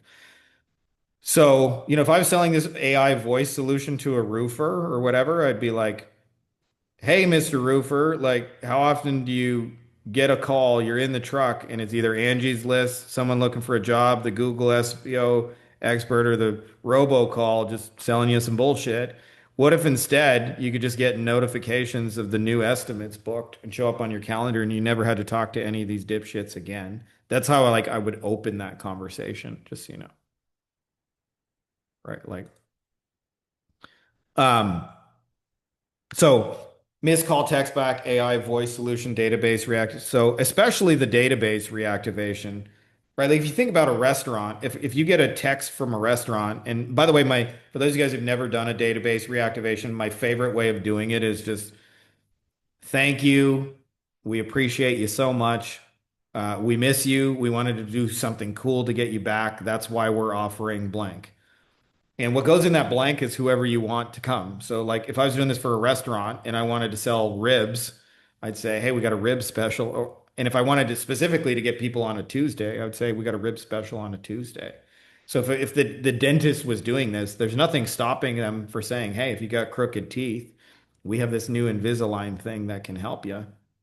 That's why we're offering this Invisalign special if you want. By the way, the point of this is not to get 100% of the database to reactivate itself. It's like you don't send 1,000 messages and get 1,000 replies. It's to get the 20, 30 people who would buy that thing to say, me, I'm interested in Invisalign. And chances are they were sitting in their database anyway, but you can always aim those messages, just, especially with like what offer you put in place. On the topic of under promising and over delivering the result, how do we say the right amount? Like instead of full calendar of Invisalign patients, how much should we? I think that actually the best thing to promise on that, John, is one. I always start with one. The only reason actually on the 90-day challenge, I promised 50 to 100 phone calls is because I had a white label partner, and I was like, Lane, have you ever done restoration before? And he's like, oh yeah, like dozens and dozens of times. And I was like, so what happens when you do the SEO? And he's like, yeah, usually they get like 100 to 200 phone calls a month. And so I was still under promising. I was like, okay, well, if you can actually get 100 to 200 phone calls, I want to tell them 50 to 100. I would rather exceed that and and that. But generally speaking, like I always show them one. I'm like, I'll bring you, a person like this. And if it's chocolate, they'll like want to jump in on that. Um, that particular hand raiser that I showed Jesse, I actually like just did inside of a group. I don't always recommend doing that inside of a group because you can get banned for it, but I just wanted to know real quick, like who would be interested in it. I deleted the post after. Um, Mr. Chef, can I ask you a question regarding this specific thing? yeah. So if we cannot post on the groups, can we do Facebook ads and try to make like a hand raiser out of it? And if yes, shall we divert them through Messenger or should we divert them straight to the Loom video from your Um, experience? I start everything with a hand raiser. So if it's an ad, for sure. Like my first ad is just a hand raiser to go, would you be interested in blank? So like, and then always like my transition is to video. Like at some point, I'm gonna go, here's my video. Even by the way, even if you've never sold it before, I still like video to have most of the conversation for me, where it's like, um, usually I don't expect my first video to convert right out of the gate. I expect that there'll still have to be some conversation, which I typically do over text, not calls. Um, but like that's the basic flow of it is get them to raise their hand, send them some info by video, and then like, follow up with text on like hey, what do you think about getting motorcycle cases? And by the way, the conversation, when I push it forward, I like the number one mistake I see people make is they go, so what did you think of my service? What did you think of my video? What did you think of my offer? And it's like, you're not asking, what do you think of me? It's going, what do you think about getting Invisalign patients like I showed you? What do you think Mhm. about your practice doing something like that? It's like, what do you think about like doing the thing? And it just so happens that I'm going to be the one fulfilling on that. So what's the correct way to structure the ad? Like we collect their data, like name, email and stuff and talk to them after on email or like straight on Facebook Messenger? What's the best? It's kind of a loaded question because there's a lot of ways to win with ads. Usually, like when I'm starting, my first version of it is so what I typically do with Facebook ads when I'm like brand new is I run little 50 to $100 test ads and I'm just testing a hand raiser and I usually keep it really simple and I'm just measuring response. So response can look like a few things. It can be sometimes I don't even have a landing page. I just say drop a comment on this ad. And if they drop comments on the ad, I consider that validated because if they're saying tell me more about it, that's validation. Sometimes I'll say message this page and so like they'll click a button and message us and if we get a certain number of messages, sometimes I'll like make them go to a landing page and fill it out. And what I'm trying to do before I even like try and make sales or anything, I'm validating interest. And so like usually what I'm looking for like $100 is just 5 people to say, tell me more about that. And by the way, my ads almost always have a demonstration. So I showed you guys this image, like if I was trying to sell my AI voice solution, it would have an image like this, like, hey roofer, how often are you driving in your car or driving in your truck? Somebody like this. Um, what if instead you could get these estimates booked into the calendar and you never had to talk to anybody? You know, Nancy, our trained AI voice agent, can do that. If you'd like to hear a demo call to hear what it sounds like, drop a comment below this ad. with the word demo and we'll get in touch. And I'm not trying to make sales, just so you know. I'm just trying to see, like, is that the right angle that makes them want to raise their hand and say yes? Because sometimes just changing the detail from I'll get you an estimate booked to I'll get an estimate booked in the rich neighborhood is like enough to like dramatically swing that ad. Um, and then what happens is if their interest is validated, that's when I build out complexity in terms of campaigns where they have multiple steps. So now I will start targeting the same person with like 7, 10, 20, 30, 50, sometimes 100 different retargeting ads. And there'll be a mixture of like a demonstration ad. So I'll show stuff like this where I'm trying to show my solution is real. There will be ones where I'm trying to indoctrinate them into like what I call like explain the new plan. Like this is how we're going to get you this result. There will be ones where I address like objections and their reasons for saying no. So like in the case of AI voice solutions, I'll tell you two of the real objections. She sounds like a robot and I have to change numbers. So like two of my ads would be like, you're probably wondering, does she sound like a robot? No, she does not. Here's an example of her talking. Does she sound like a robot to you? Could you even tell? And then another ad might be, do you have to change phone numbers? No, you do not. And I build out the complexity, but I start with validating the interest, like basically like, is this chocolate to you? And so when I'm starting Facebook ads, they're just like little 50 to $100 hand raisers. And then once I see, okay, now I actually am dialed into this is something they're interested in, then it'll have a full-blown web page and I might have testimonials if I got them or an example demo number they can call. But before I even get there, I would just want to make sure I got the angle of it right. Gotcha. Thanks a lot. Um, and this, by the way, the other thing with that is it allows me to not piss away a bunch of ad money. That's the other reason I do that because I just hate fucking losing money on ads. I just hate it. Like I love when ads make me money and I hate when they lose me money. And so I'm okay with like personally, I don't know how you guys feel, but if I lose like $100 on a test, I'm like, that's okay. And so but I would rather know in front of like a real dentist or a real roofer, would they actually buy this? Regarding this losing money, you said that when you started the challenge, you had a white label partner. And I think I'm not the only one. I'm really afraid to go into the lawyer's field because the ad expenses is going to be so high to generate a lead right now. And do you have a recommendation of a white label company that can fulfill for us or something like that? Yeah. That you feel comfortable to share, obviously. Yeah, I got everything for you guys organized here for not just white label, but also like software as well. So if you guys want to know what tools you need to use for all the shit, I'll give you guys a link.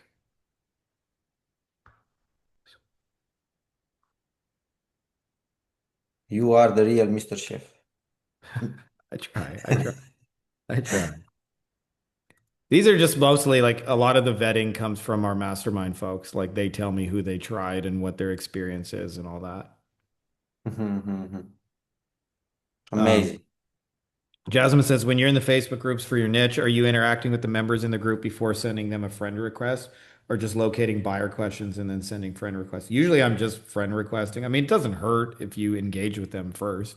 So sometimes I will engage, especially if they like ask a question and I know the answer to it or I know an answer to it. You know, I might even send them a message, go, hey, I saw your question about blank. But generally speaking, I'm just friending them. But as a general rule, Jasmine, I think if you're friending plumbers, or I'm not saying you are like, but your profile needs to look like you work with plumbers. Like I think the number one reason friend requests don't get approved is because it just looks random. Like, I'm sure some of you guys get it too. I get a lot of the fake hot girl profile where there's just like one pic and you can tell like it's a new profile and you can tell it's not real.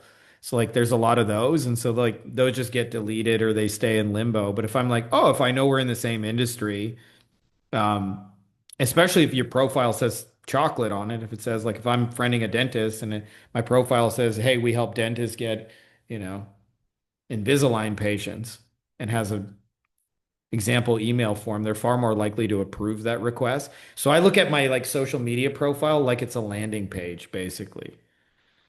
Um, What sources does your research bot get the info from? Not just Reddit. Um, a lot of it actually just came from me, Michelle. Like I programmed it on like all the like so I've been doing this 8 years and had like I don't know thousands of agency conversations and also like thousands of conversations about clients of agencies. Um, so you just see the same shit over and over and over. And so I just started making lists of it and then I trained the bot on like because what I realized, Michelle, it's like a lot of the problems are the same in every industry. Like I need work for my guys is like a universal problem for service businesses.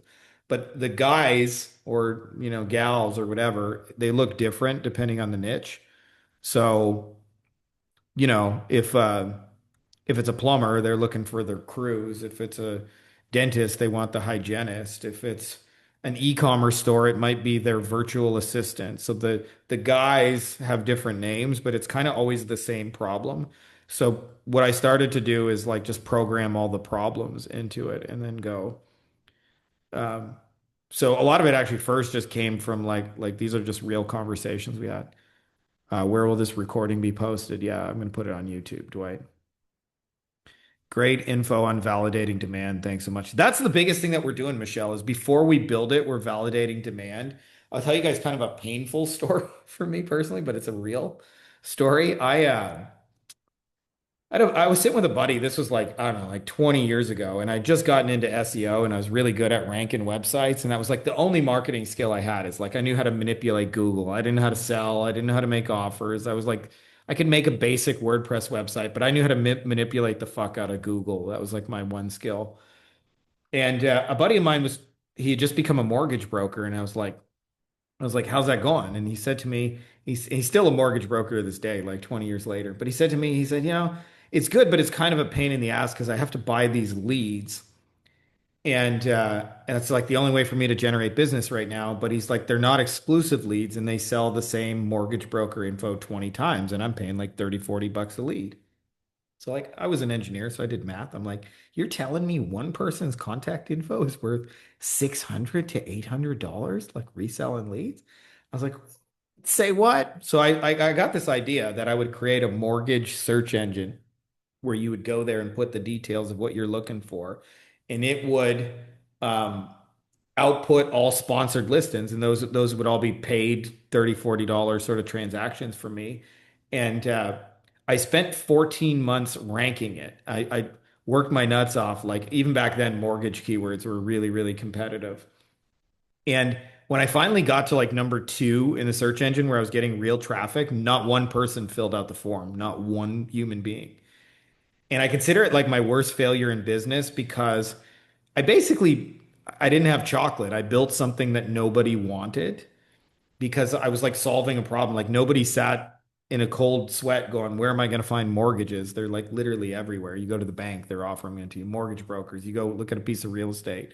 Hey, can we qualify you for financing? So I was trying to solve a problem that nobody really solved. And why I consider it a failure is because I could have posted on like Craigslist or the Canadian version, Kijiji. Like I could have posted on a classified site, hey, who'd be interested in this? And when I got crickets, I would have known not to build it. And so for me, I worked at it every day for like 14 months and hustled and hustled and hustled. And I did all this like nerdy Google shit only to end up making zero. Like I literally made zero from it. And I didn't know how to fix it. And if I had validated it first, I would have known not to build it. And then the flip side of that is also when I validate it first, I already know it's going to sell. So like Russ is in our Fast Starters program and he's working with coaches now to help them build out like AI tools based on their content. So like tools that help people execute and answer their questions about it. So like for example, like he was talking to some guy who's like a options trader. Well, you got all these questions about trading options, but you can't always ask the guy on the YouTube channel. So he like, hey, you can ask the AI bot and it's programmed on all his videos, so it knows how to like guide and direct you for what you should do next. And um, what I was going to say with that is like he was saying like, how do I get these on board? I was like, give them a hand raiser where they can just go to their audience and say, hey, I'm thinking of building this tool. Who'd be interested in it? And if 25 people say me, that guy's far more likely going to want to pay you money to build that tool when he knows that like when he's finished, at least 25 people are interested in that, right? Like the validating interest. So he was like, how do I sell this to them? I'm like, no, no, no. Get them to validate interest and they'll almost beg you to build it, right? Because it's like, once they know, people are waiting in the works to give them money to do that. Um, is the demo voice call setting up a dummy AI agent they can call enough of a first date? Yeah, totally. Totally. That's what we're doing. But we don't lead with that. Just so you know, like that's what everybody's doing. It's like AI voice agents, call her. We're doing the, hey, if you never had to talk to like pull over on the side of the road and get those spam calls ever again, and instead we could just replace them with bookings, would you be interested? Because that's really what the AI voice agent is going to do for them. The other angle we're sort of testing with that, Dwight, is the evenings and weekends.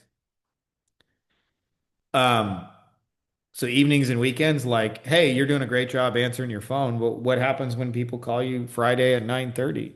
You paid all that money for ads and SEO. Like, do you really want to throw those people away?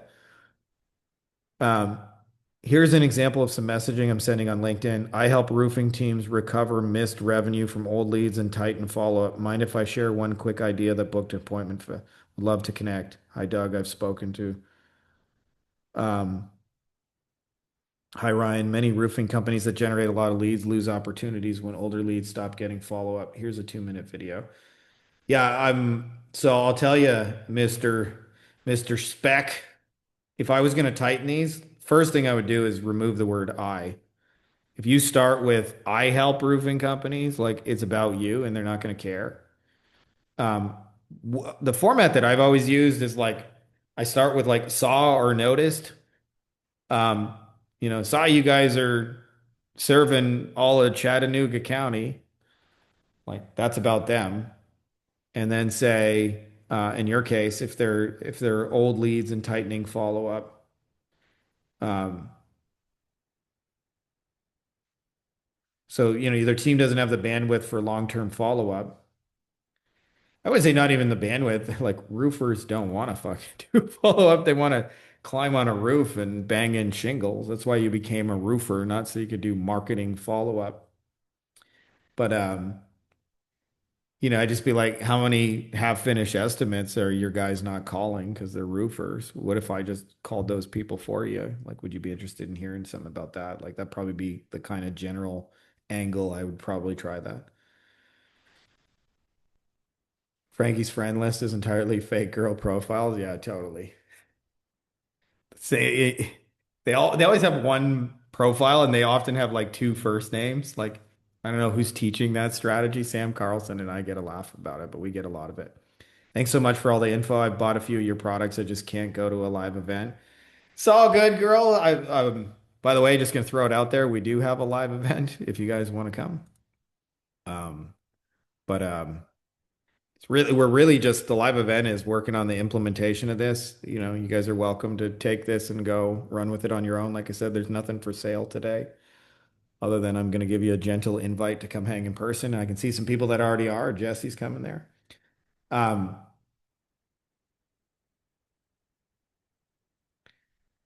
I'm just reading that. Okay, make sure I got it in the right. Jesse, that actually might be the biggest frustration I have in my day job that I haven't been able to express as well before. Leadership.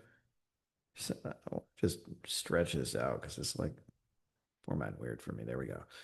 Um, it's like something here that's like blocking that part of the text.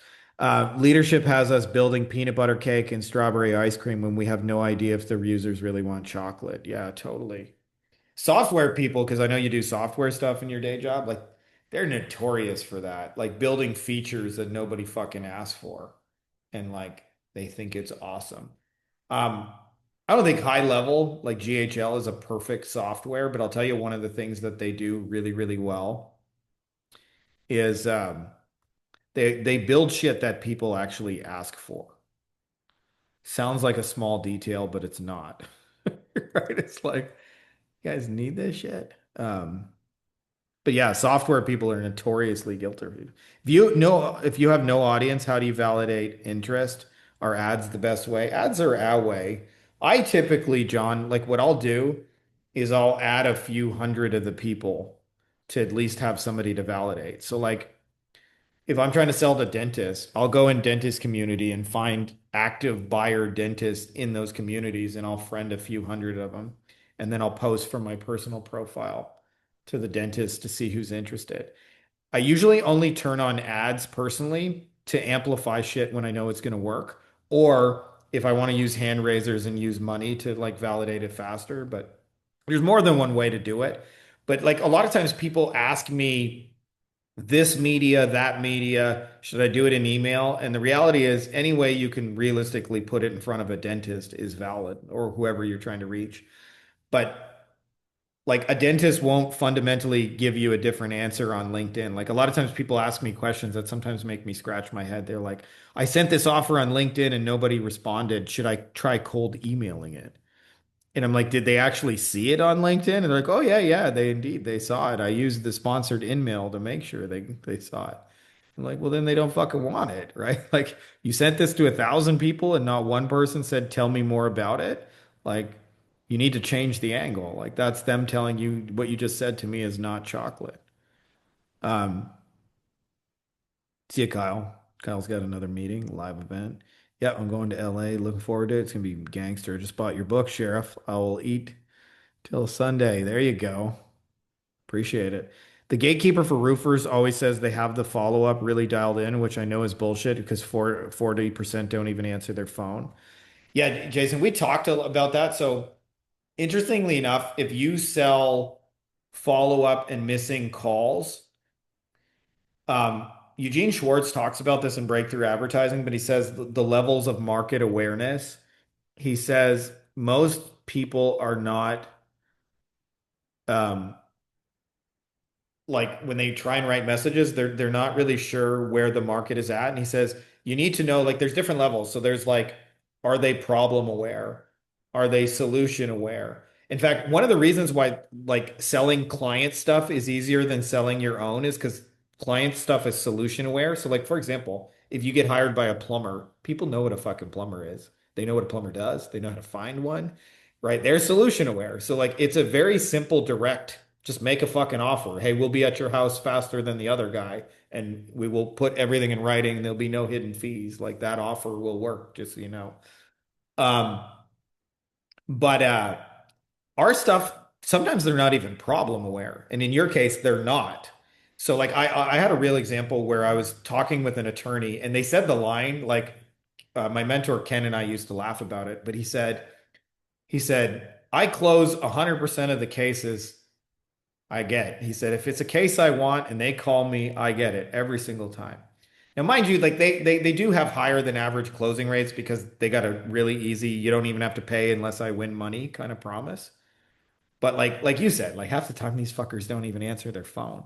So he said that line, and I'd never really done this before, but I just like after we finished the call, and this was years ago when I still did calls, but I hung up the phone and I called the front desk and I was like, hey, my name's Frankie and I hurt myself in a car accident. My back hurt. Wondering if all you could help me. And I watched them just fumble and bumble it and do stupid shit. And they said, well, I'll call you later. And I recorded that whole call and I sent him an email like 5 minutes later. And I said, do you still think you close 100% of the calls? He ended up paying me 40 grand to like get his front desk in order and all that shit. And like as a consultant to fix, all of that. But he didn't even realize he had a problem. So we're building something on the AI voice front where this is kind of sneaky, but we're using GHL. GHL has an option to send ringless voicemail. So it calls somebody's phone, but it actually bypasses ringing and just goes straight to the voicemail. And so we're calling them up and going, hey, you just missed a job. You just missed another job. You just missed a job. You missed a job. But by the way, we got this AI voice thing that but we know they're not problem aware, so we're using that to make them problem aware. We're leaving them voicemails. We go, missed again, missed. You just missed again. No, no, no, no, didn't get a call. Could have been a $40,000 job because you didn't fucking answer.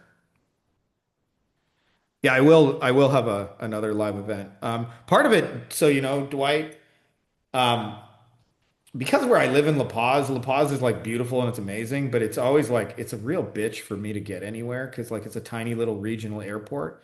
And in the last 6 months, they introduced direct flights to LA.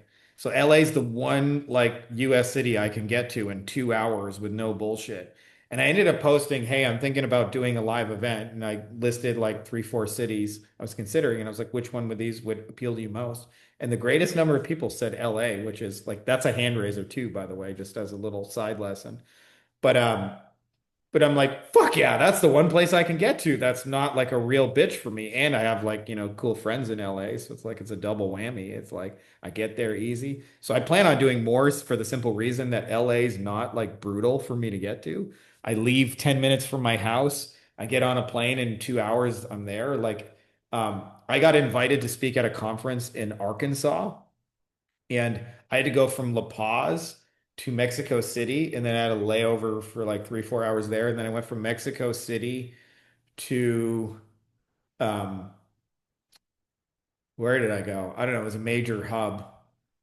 And then somewhere in there, I think Dallas maybe. And then I went from Dallas to Little Rock, and then I had to rent a car in Little Rock and drive an hour and a half. And it took me like 25 hours from my front door to get there. And I was just like, I was just worn out. Like, and then I got to do the whole thing in reverse. And it's like, it feels like an entire work week just to go to the damn event. So because I finally have in the last 6 months where like an easy way where I can on the West Coast do it, I will definitely have another one. Thank you, Frankie, for always answering my questions. I got the book on Audible. I'm going to get the physical copy this week. I dig it. I'm a physical copy person too. Appreciate your support, and I hope you guys get tons out of it. Thanks for answering all the questions, Frankie. You're the best, most handsome, and largest schlong in Mexico. Those are just the facts. I appreciate that, John. Obviously, I'm packing heat. I wouldn't have 3 kids otherwise if it was. Actually, that's not true.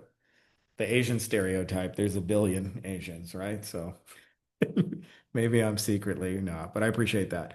Um, Speaking of books, I just bought Passive Income Bundle. I just started, but already eye-opening. Yeah, Jesse, on that front, like actually, just so you guys know, when I teach growing an agency, I'm actually teaching the principles of the second group, which is get distribution first, not try and sell your thing. Get the audience first, and your stuff will automatically sell if you're just in front of a lot of people. Rick, what's up, brother? Hey, Frankie, sorry at the day job, so late to the party. I'll have to watch the replay. Are you sharing the document by any chance? I can, for sure. I'll just like give you guys the document now if you want. Right now. My GDoc. GDoc's my lazy way of making Google slides. It's just like a brain dump. I used to do like fancy PowerPoint presentations and shit like that. And I'm like, I don't give a fuck anymore. Put this in the chat. There you go. It says GDoc.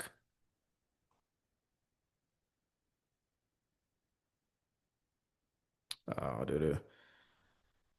Uh, Mr. Speck says, what time's the LA event start? When does it end? It's 26th and 27th. We're gonna do like basically like a normal work day, like 9 to 5-ish, but it's inexact. Originally, I had it like scheduled like from 9 to 9:30. We're gonna do this, and I'm like, it's a workshop, so like, I want people to actually get shit done. So if this thing takes an hour, then let's give them a fucking hour, and we'll resume when that hour is done. So I'm gonna make it go as long or as short as it needs to.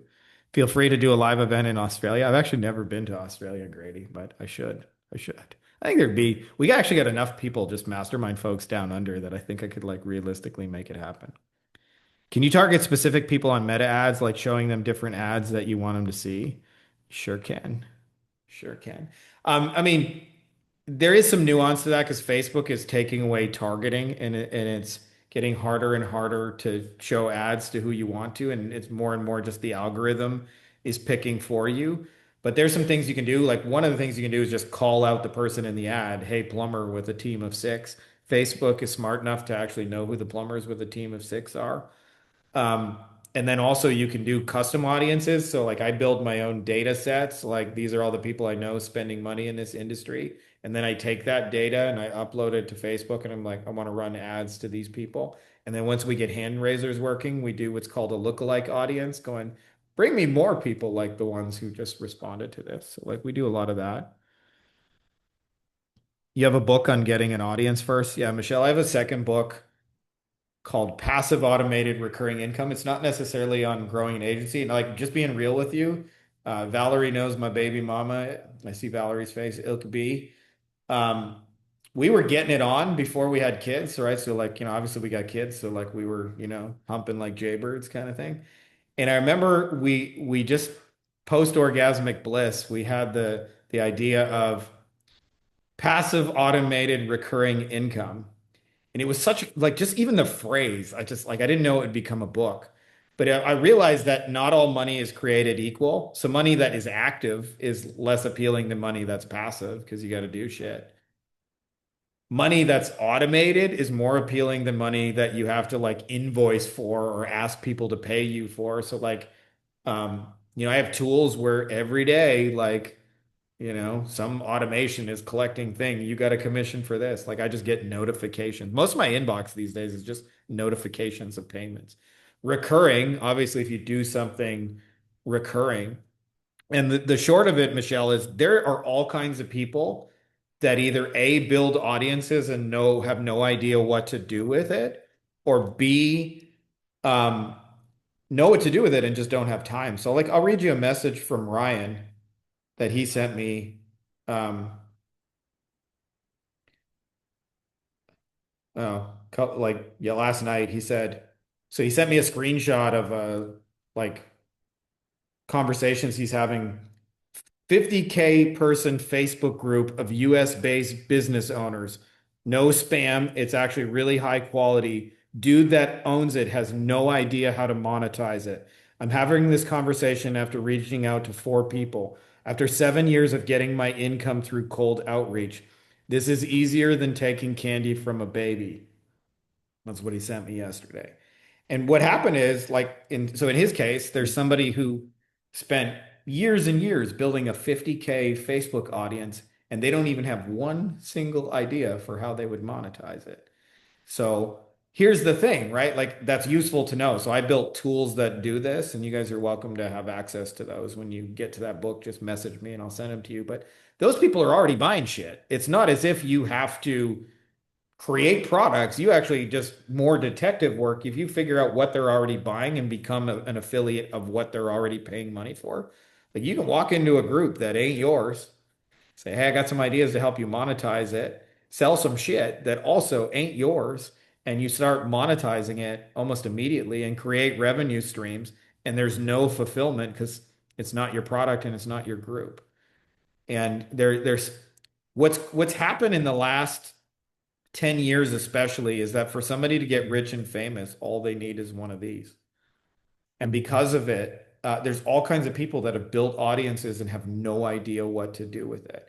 And so instead of like, trying to convince some business owner to give you $1,000 a month for some automation, like we're just going in there and saying, hey, we can help you sell some shit and we'll split the money with you. You don't have to do anything. And they're like, okay, where do I sign up?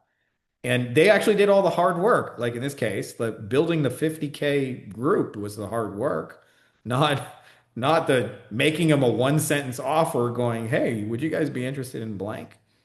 And a lot of it is we figured out how to make offers do more of the selling and less of push selling where you got to like, book appointments and things like that. And a lot of times actually businesses make offers, but they wait till the very end.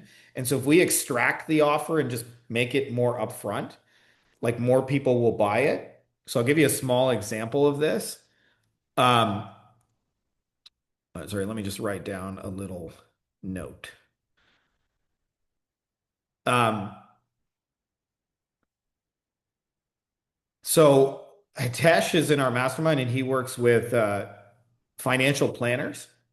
And most financial planners on their website and their front-facing materials don't have an offer. It's just call Frankie Finn for all your financial needs. We do 401ks and investment planning. Like, there's no real offer there.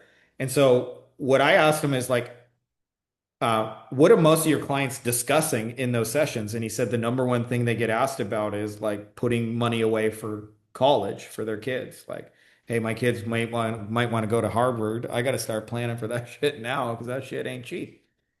And so I said, okay, that's the number one reason. And so what does he help them do? And he like helps them create a plan. So this is how much money you got to put away, and these are the things I would recommend you put it in so that 18 years from now you can put them through college. Well, all we did is like we took the financial planner, that's the offer they were already making. They just don't say it on their website. So we changed the website to say, "Hey, Frankie Finn's Financial Planning. We help you map out exactly how much money to put away today and where to put it so that you can put your kids through college when that time comes with no problem to you. And if you'd like to schedule a free session, I'll give you the plan totally for free. And the catch is you just might want my help to implement it. And if you do, I get a little commission from the investments. You don't even have to pay me anything at all. Schedule now."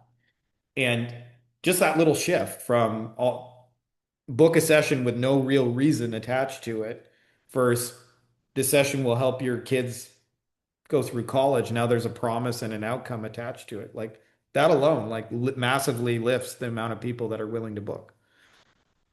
So a lot of the principles of that book are like, you know, you find other people's audiences and then you put in offers that are working into that and you enhance them. And in doing so, you create income streams, but you don't create fulfillment streams. That was a big thing for me is like once I realized how to sell, I realized every time I was selling shit, I was creating effort shit. In fact, I actually remember I was hanging with a mentor of mine and I wrote about it briefly in that book, but you know, it's a true story. My mentor, Ken, I hung out with him for like Ken makes like, I don't know, 10 to 20 million a year. And he lives in South Carolina. And when I got to hang with him, I was so excited to learn business from him because like a guy's doing, you know, like 15 million a year and he's like willing to show me everything. And I hung out with him for 4 months and dude, I swear to God, I never saw that motherfucker work. I never saw Ken work. He'd be like, "Okay, we're gonna go to the golf course. All right. Now what? Okay, we're gonna have some lunch. All right. All right." And he'd be like, "You want to go fishing with me?" Sure, I'll go fishing with you. All right, we're going fishing. And then he's like, "Hey, I'm going to go hang with the boys." Okay, okay, okay, we're going to hang with the boys. "Do you want to do some karaoke tonight? I could use a few beers." Okay, all right, we're doing some. And I'm waiting for these business lessons. And then after like, I'd see him work like 5 hours a week. Sometimes we'd be at the country club, the golf course. He would have an idea. He would write it down on a notepad and he would fax it to his office. That was like the only work I ever saw him do. And then at some point I was like, "Ken, like, how the fuck is this even possible? Like, how do you make that much money and I never fucking see you work? I never see you work." And he thought, and he's like, you know, in his thick Southern accent, he's like, "Well, buddy, basically I like to do things where I could do them once and I get paid for them again and again." And there's very few statements in my life that hit me like a ton of bricks because I realized I had a lot of income, but it was all active. It was all the variety. If I stopped doing shit, the money stopped coming. It's like there was very little do once, continue to get paid into the future. And when he said that, I was like, that's what I need to shift to. And so like the book is like my 10-year journey figuring that out. Is like how do you actually create revenue streams that operate independent of you and continue to compile into the future without you. They're just like little money machines that run in and being totally transparent with you guys, I had an ayahuasca vision. I was hanging with my master shaman in Peru. We were drinking some ayahuasca, which, if you've never done, is hardcore psychedelic. And he said most people conceptualize of wealth as a number in a bank account that when it's big enough, you'll feel secure. He's like, I've met so many rich motherfuckers that have a big amount and are totally insecure about it. He's like, but what it really is little machines that keep bringing you more and keep growing and keep operating on their own. And as long as you have those machines, you will always feel secure about it because you know, like clockwork, like that's the only reason people have a job is because you know you're going to get paid on Friday. Like, and the more of those machines you have operating, you're like, the better life is. And it starts with the first one. And the first one is like, it's lit, the opportunity is literally in front of you if you have ever scrolled social media for 5 minutes. So if you guys are interested, I'll put a link to the book.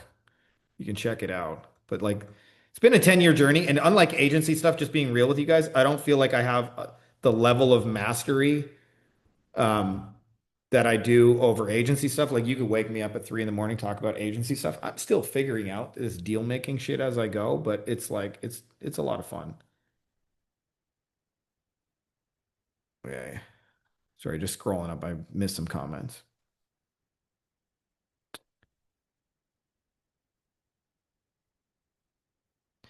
How do I do presentations so well? Do you just script or have talking points?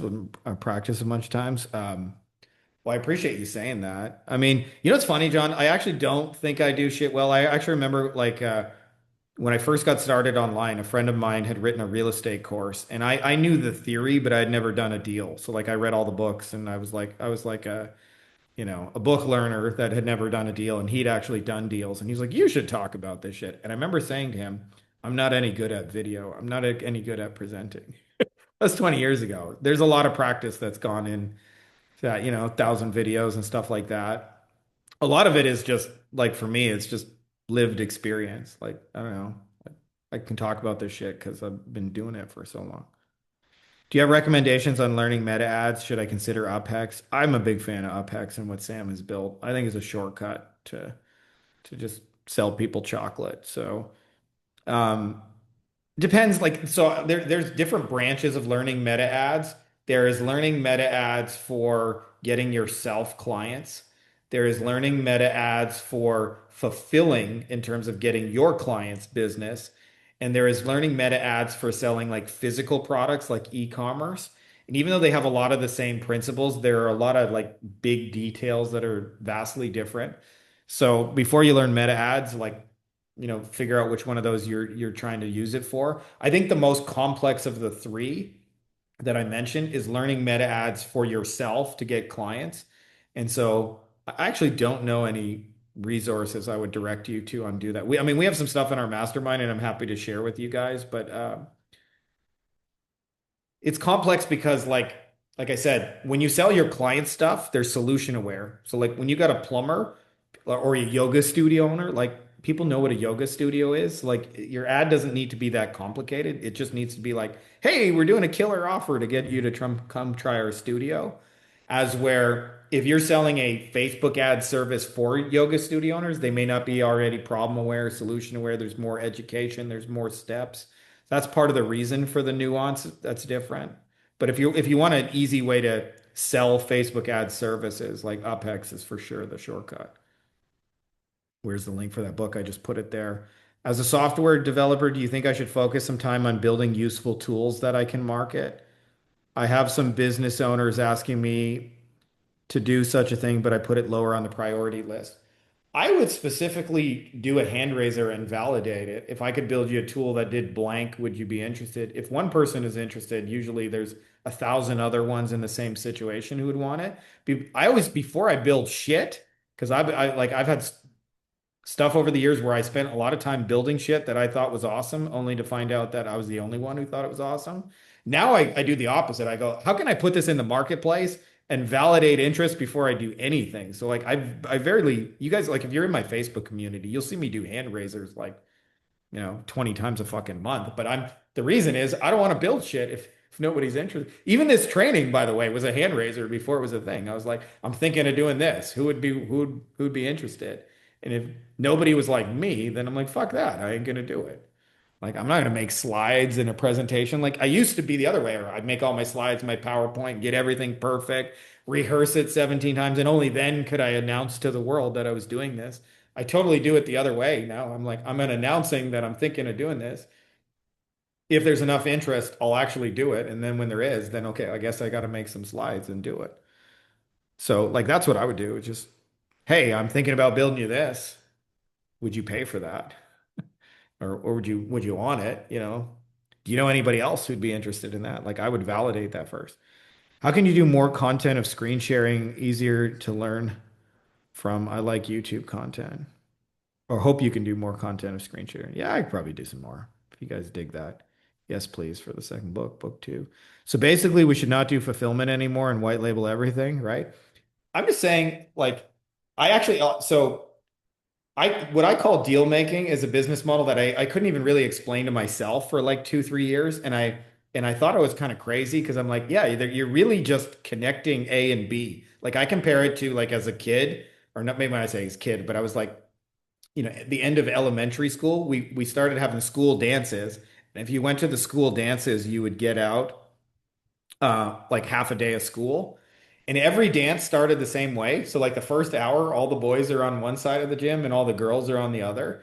And the whole time the boys are eyeing the girls and the girls are eyeing the boys. And we're all thinking like, ooh, she looks cute. I want to go talk to her. But none of us had the courage to go do it. Deal making is when you stand in the middle and you go, hey, Valerie, you need to meet, you know, I see Brad, Valerie, Brad, you guys got to talk. And you introduce people that, should in theory link up, but do not in actual practice. And so I was at an event and we had a VIP pass and the guy who's like the headline speaker was Kevin Harrington, the Shark Tank guy. And there were like, I don't know, 20, 30 of us in the room. And he told us how he got started. And I swear to God, it's the same exact principles of the book. And I was like, that's what I'm trying to explain. So he found an audience that was underutilized. In his case, he uh he went to TV stations in the early days of cable TV. So like it went from like just network TV of like, I don't know, five, six channels to all of a sudden there's now like 40 with cable TV. And most cable stations didn't have 24-hour programming. So they would put these bars up that would say, stand by till morning. And Kevin went and he went to them and said, hey, I got a way for you guys to make money when you would normally just put stand by till morning. And they went, really? And he said, "Yeah, we can create a little product demonstration and make it into a 30-minute TV show." And they said, "Come on down to HQ. We want to talk to you." So then he had been going to these like conferences where they would like sell products and stuff. I don't even know what trade shows where you'd like, discover products. And there was the Ginsu knife guy there. I don't know if you guys are old enough to remember the Ginsu knife, but they used to be these knives that had an infomercial where they'd saw a shoe in half and they'd cut a Coke can and they do all this dramatic shit to show you how cool their knives were. The Ginsu knife guy had been doing that presentation for 10 years. So he'd get 10, 15 people, he'd cut a shoe, he'd cut a Coke can, and then he'd sell like half the people knives. And then he'd wait 10 minutes and a new group of people and he'd do the same shit over and over. And so he went to the guy and said, I got a way to sell millions of dollars of your shit. I just want a commission when we do it. What I want to do is document your pitch in video and get it on TV. And then TV can deliver your pitch all day long. And you don't have to do this like 27 times a day, every day for the next bazillion years. So the guy was like, yeah, I'm down. By the way, they spent $400 on the first infomercial they ever produced. It made them like $1.5 million for the first version. $400 is what their total budget was for producing it. All they had was some like basic cameras filming the shit he was already doing. But that's the principles of deal making. So he found an underutilized audience. In his case, it was a TV show. And he found a product that fit that audience, in this case, a knife or a set of knives. And he put them together and made millions for himself in the middle, selling products that weren't his on a TV station that wasn't his.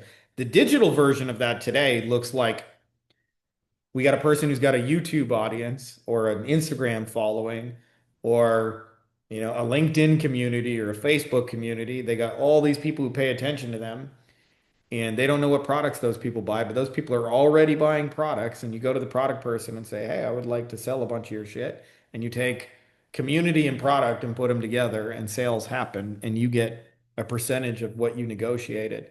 And because you're using, like in Kevin Harrington's case, the reason he sold so many damn knives is twofold. One, a lot of people watch TV, right? So he started with a known quantity, the audience.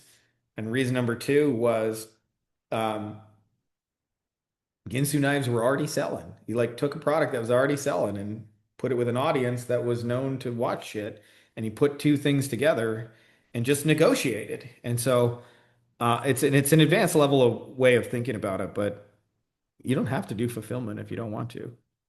And I think it's really great for people who like selling more than fulfilling. If you like selling more than fulfilling, if you like extroverted talking to people, like deal making is just like, if you're more introverted and you'd rather be like what I call the back of house in a restaurant, like you actually do the technical stuff and work, it might not be the best model for you. But if you like selling way more than actually like, if you like making promises way more than keeping promises, like deal making is great because somebody else has to work. Like when Kevin Harrington sells a knife, it's Ginsu Knife's fucking problem. They got to worry about shipping and fulfillment and customer service and all that shit. Like you don't do any of those things.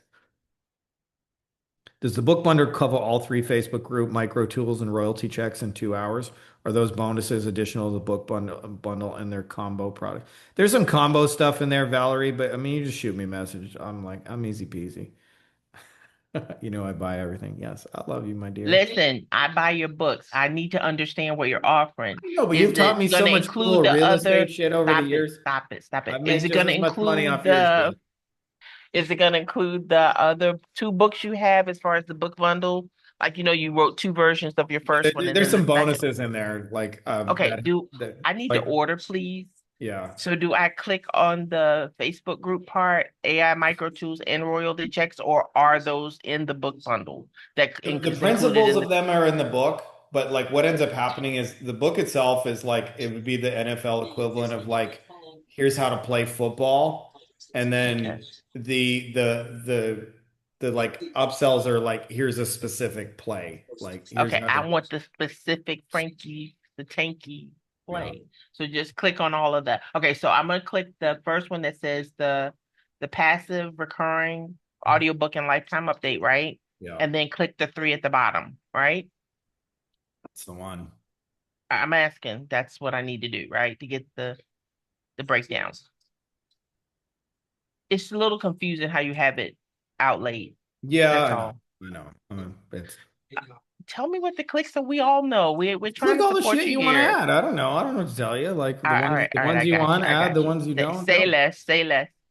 Appreciate you, Frankie. You're Yeah. the bomb.com. Name. I love you, Val. Hey, why would you acquire someone else's Facebook groups? They don't know you, they don't trust you, or trust doesn't transfer automatically or easily.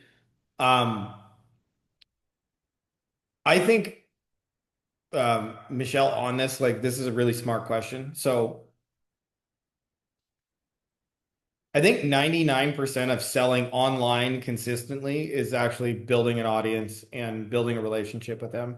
And you'd be amazed at how many people have done that and stop 1 yard short of the goal line. So I did a real example. It was a test deal, but so I was on YouTube, and actually when I first got the idea, I was like, I would enjoy mindless scrolling online more if I got paid money to do it. And then I started asking myself, how could I get paid money to mindless scroll? And I like came up with like I could do deals. So I was like watching. I got a Zelda game. I was watching this dude's channel who plays like Zelda and tells you like tips and tricks and shit like that. The guy had something like across all his videos, he had like 200 million views for all these like Zelda videos. Guess how much monetization he was doing other than just like basic ad revenue? Zero. So I'm actually in that marketplace. So I was simultaneously checking out. They have a master sword. I haven't bought it. So if you play the game, there's like a like King Arthur's sword you take out of the stone, and it's called the Master Sword, and it glows and can banish evil. And they got a real fucking sword, like not like a play like plastic, but like a $400, $500 metal sword you can like slash people with. And I was like, I want that. And I got the idea. I was like, man, if this was my channel, I would be selling swords because like people who play the game, like a percentage of those people are going to want the fucking sword. And so I messaged the dude who had the channel and I was like, dude, I want to help you monetize this and make money. Can I help you sell some shit your audience will completely love and just I'll just negotiate a little commission for myself. You never have to pay me anything. I'll send you checks kind of thing. And he was like, yeah. And then I messaged the sword guy. And actually, one of the only times you ever get rejected in deal making is because you're usually trying to give people money, not ask them money. Like when you're trying to sell agency service, you're saying give me money, which is part of what makes it hard. Or jump on a call, you're saying give me time or give me money. But in deal making, you're saying I want to give you money. So like the doors tend to open a lot faster. And the sword guy didn't want to play ball because he just said like I'm at my manufacturing capacity limits. Like I literally can't make more swords. But I was like, just as a little test, showing people what's possible. So I guess it was a failed deal, but like the principles apply. I was like, let's sell some swords on this guy's channel. So part of the reason is like it don't really matter if they watch videos about the Legend of Zelda, like they're already into the fucking sword. So I'm just like putting it together. Like those people should logically talk to each other. And then the other reason is often like we're giving them money. And then as far as acquiring Facebook groups, often the group itself has a level of trust. Like there are communities like where you know if you go there, you're going to get good answers and good information and things like that. And you'd be amazed at how many people their communities are worthless to them because they never monetize it. So they're literally making zero and they have to delete spam and break up internet fights because people argue in the comments. And at some point, like we've had people like as a practical thing, Michelle, like I think of Max, who came here to hang with me in La Paz. Like he has a guitar group he monetized. He just went to a guy who had 100,000 person guitar group and said, "Could I buy it from you?" And the guy was like, what kind of offer? And Max said like, I don't know, like $80. I don't know how he came to 80 US dollars, but the guy's like, sure, $80 and it's yours. And then he just took over a guitar community and now he's like putting in affiliate offers, who's interested in this guitar, this amp, and all those kind of things. And he's selling music products in a community that he just bought. And it's way easier to buy 100,000 person community from somebody who got tired and burnt out from it is than it is to build one from zero. So like that's kind of like what we're doing with them. I hope that makes sense. I don't know if that fully answers your question or not, but I hope we're in the ballpark. You don't even need to like selling because basically you will sell through a hand raiser ad and sell through a Loom video and then outsource fulfillment. Am I getting this right? Isn't it? Yeah, you got the right idea. Totally. Okay, since I already saw that question, Val, I'm gonna leave that. Jesse says, I didn't do the upsells because I already had some of them, but got the auto book too. Yes, thanks. Cool. I appreciate you guys. I'm gonna just hit end recording. I'll stick around for a minute, but I never like to make daunting 8-hour videos for people to consume.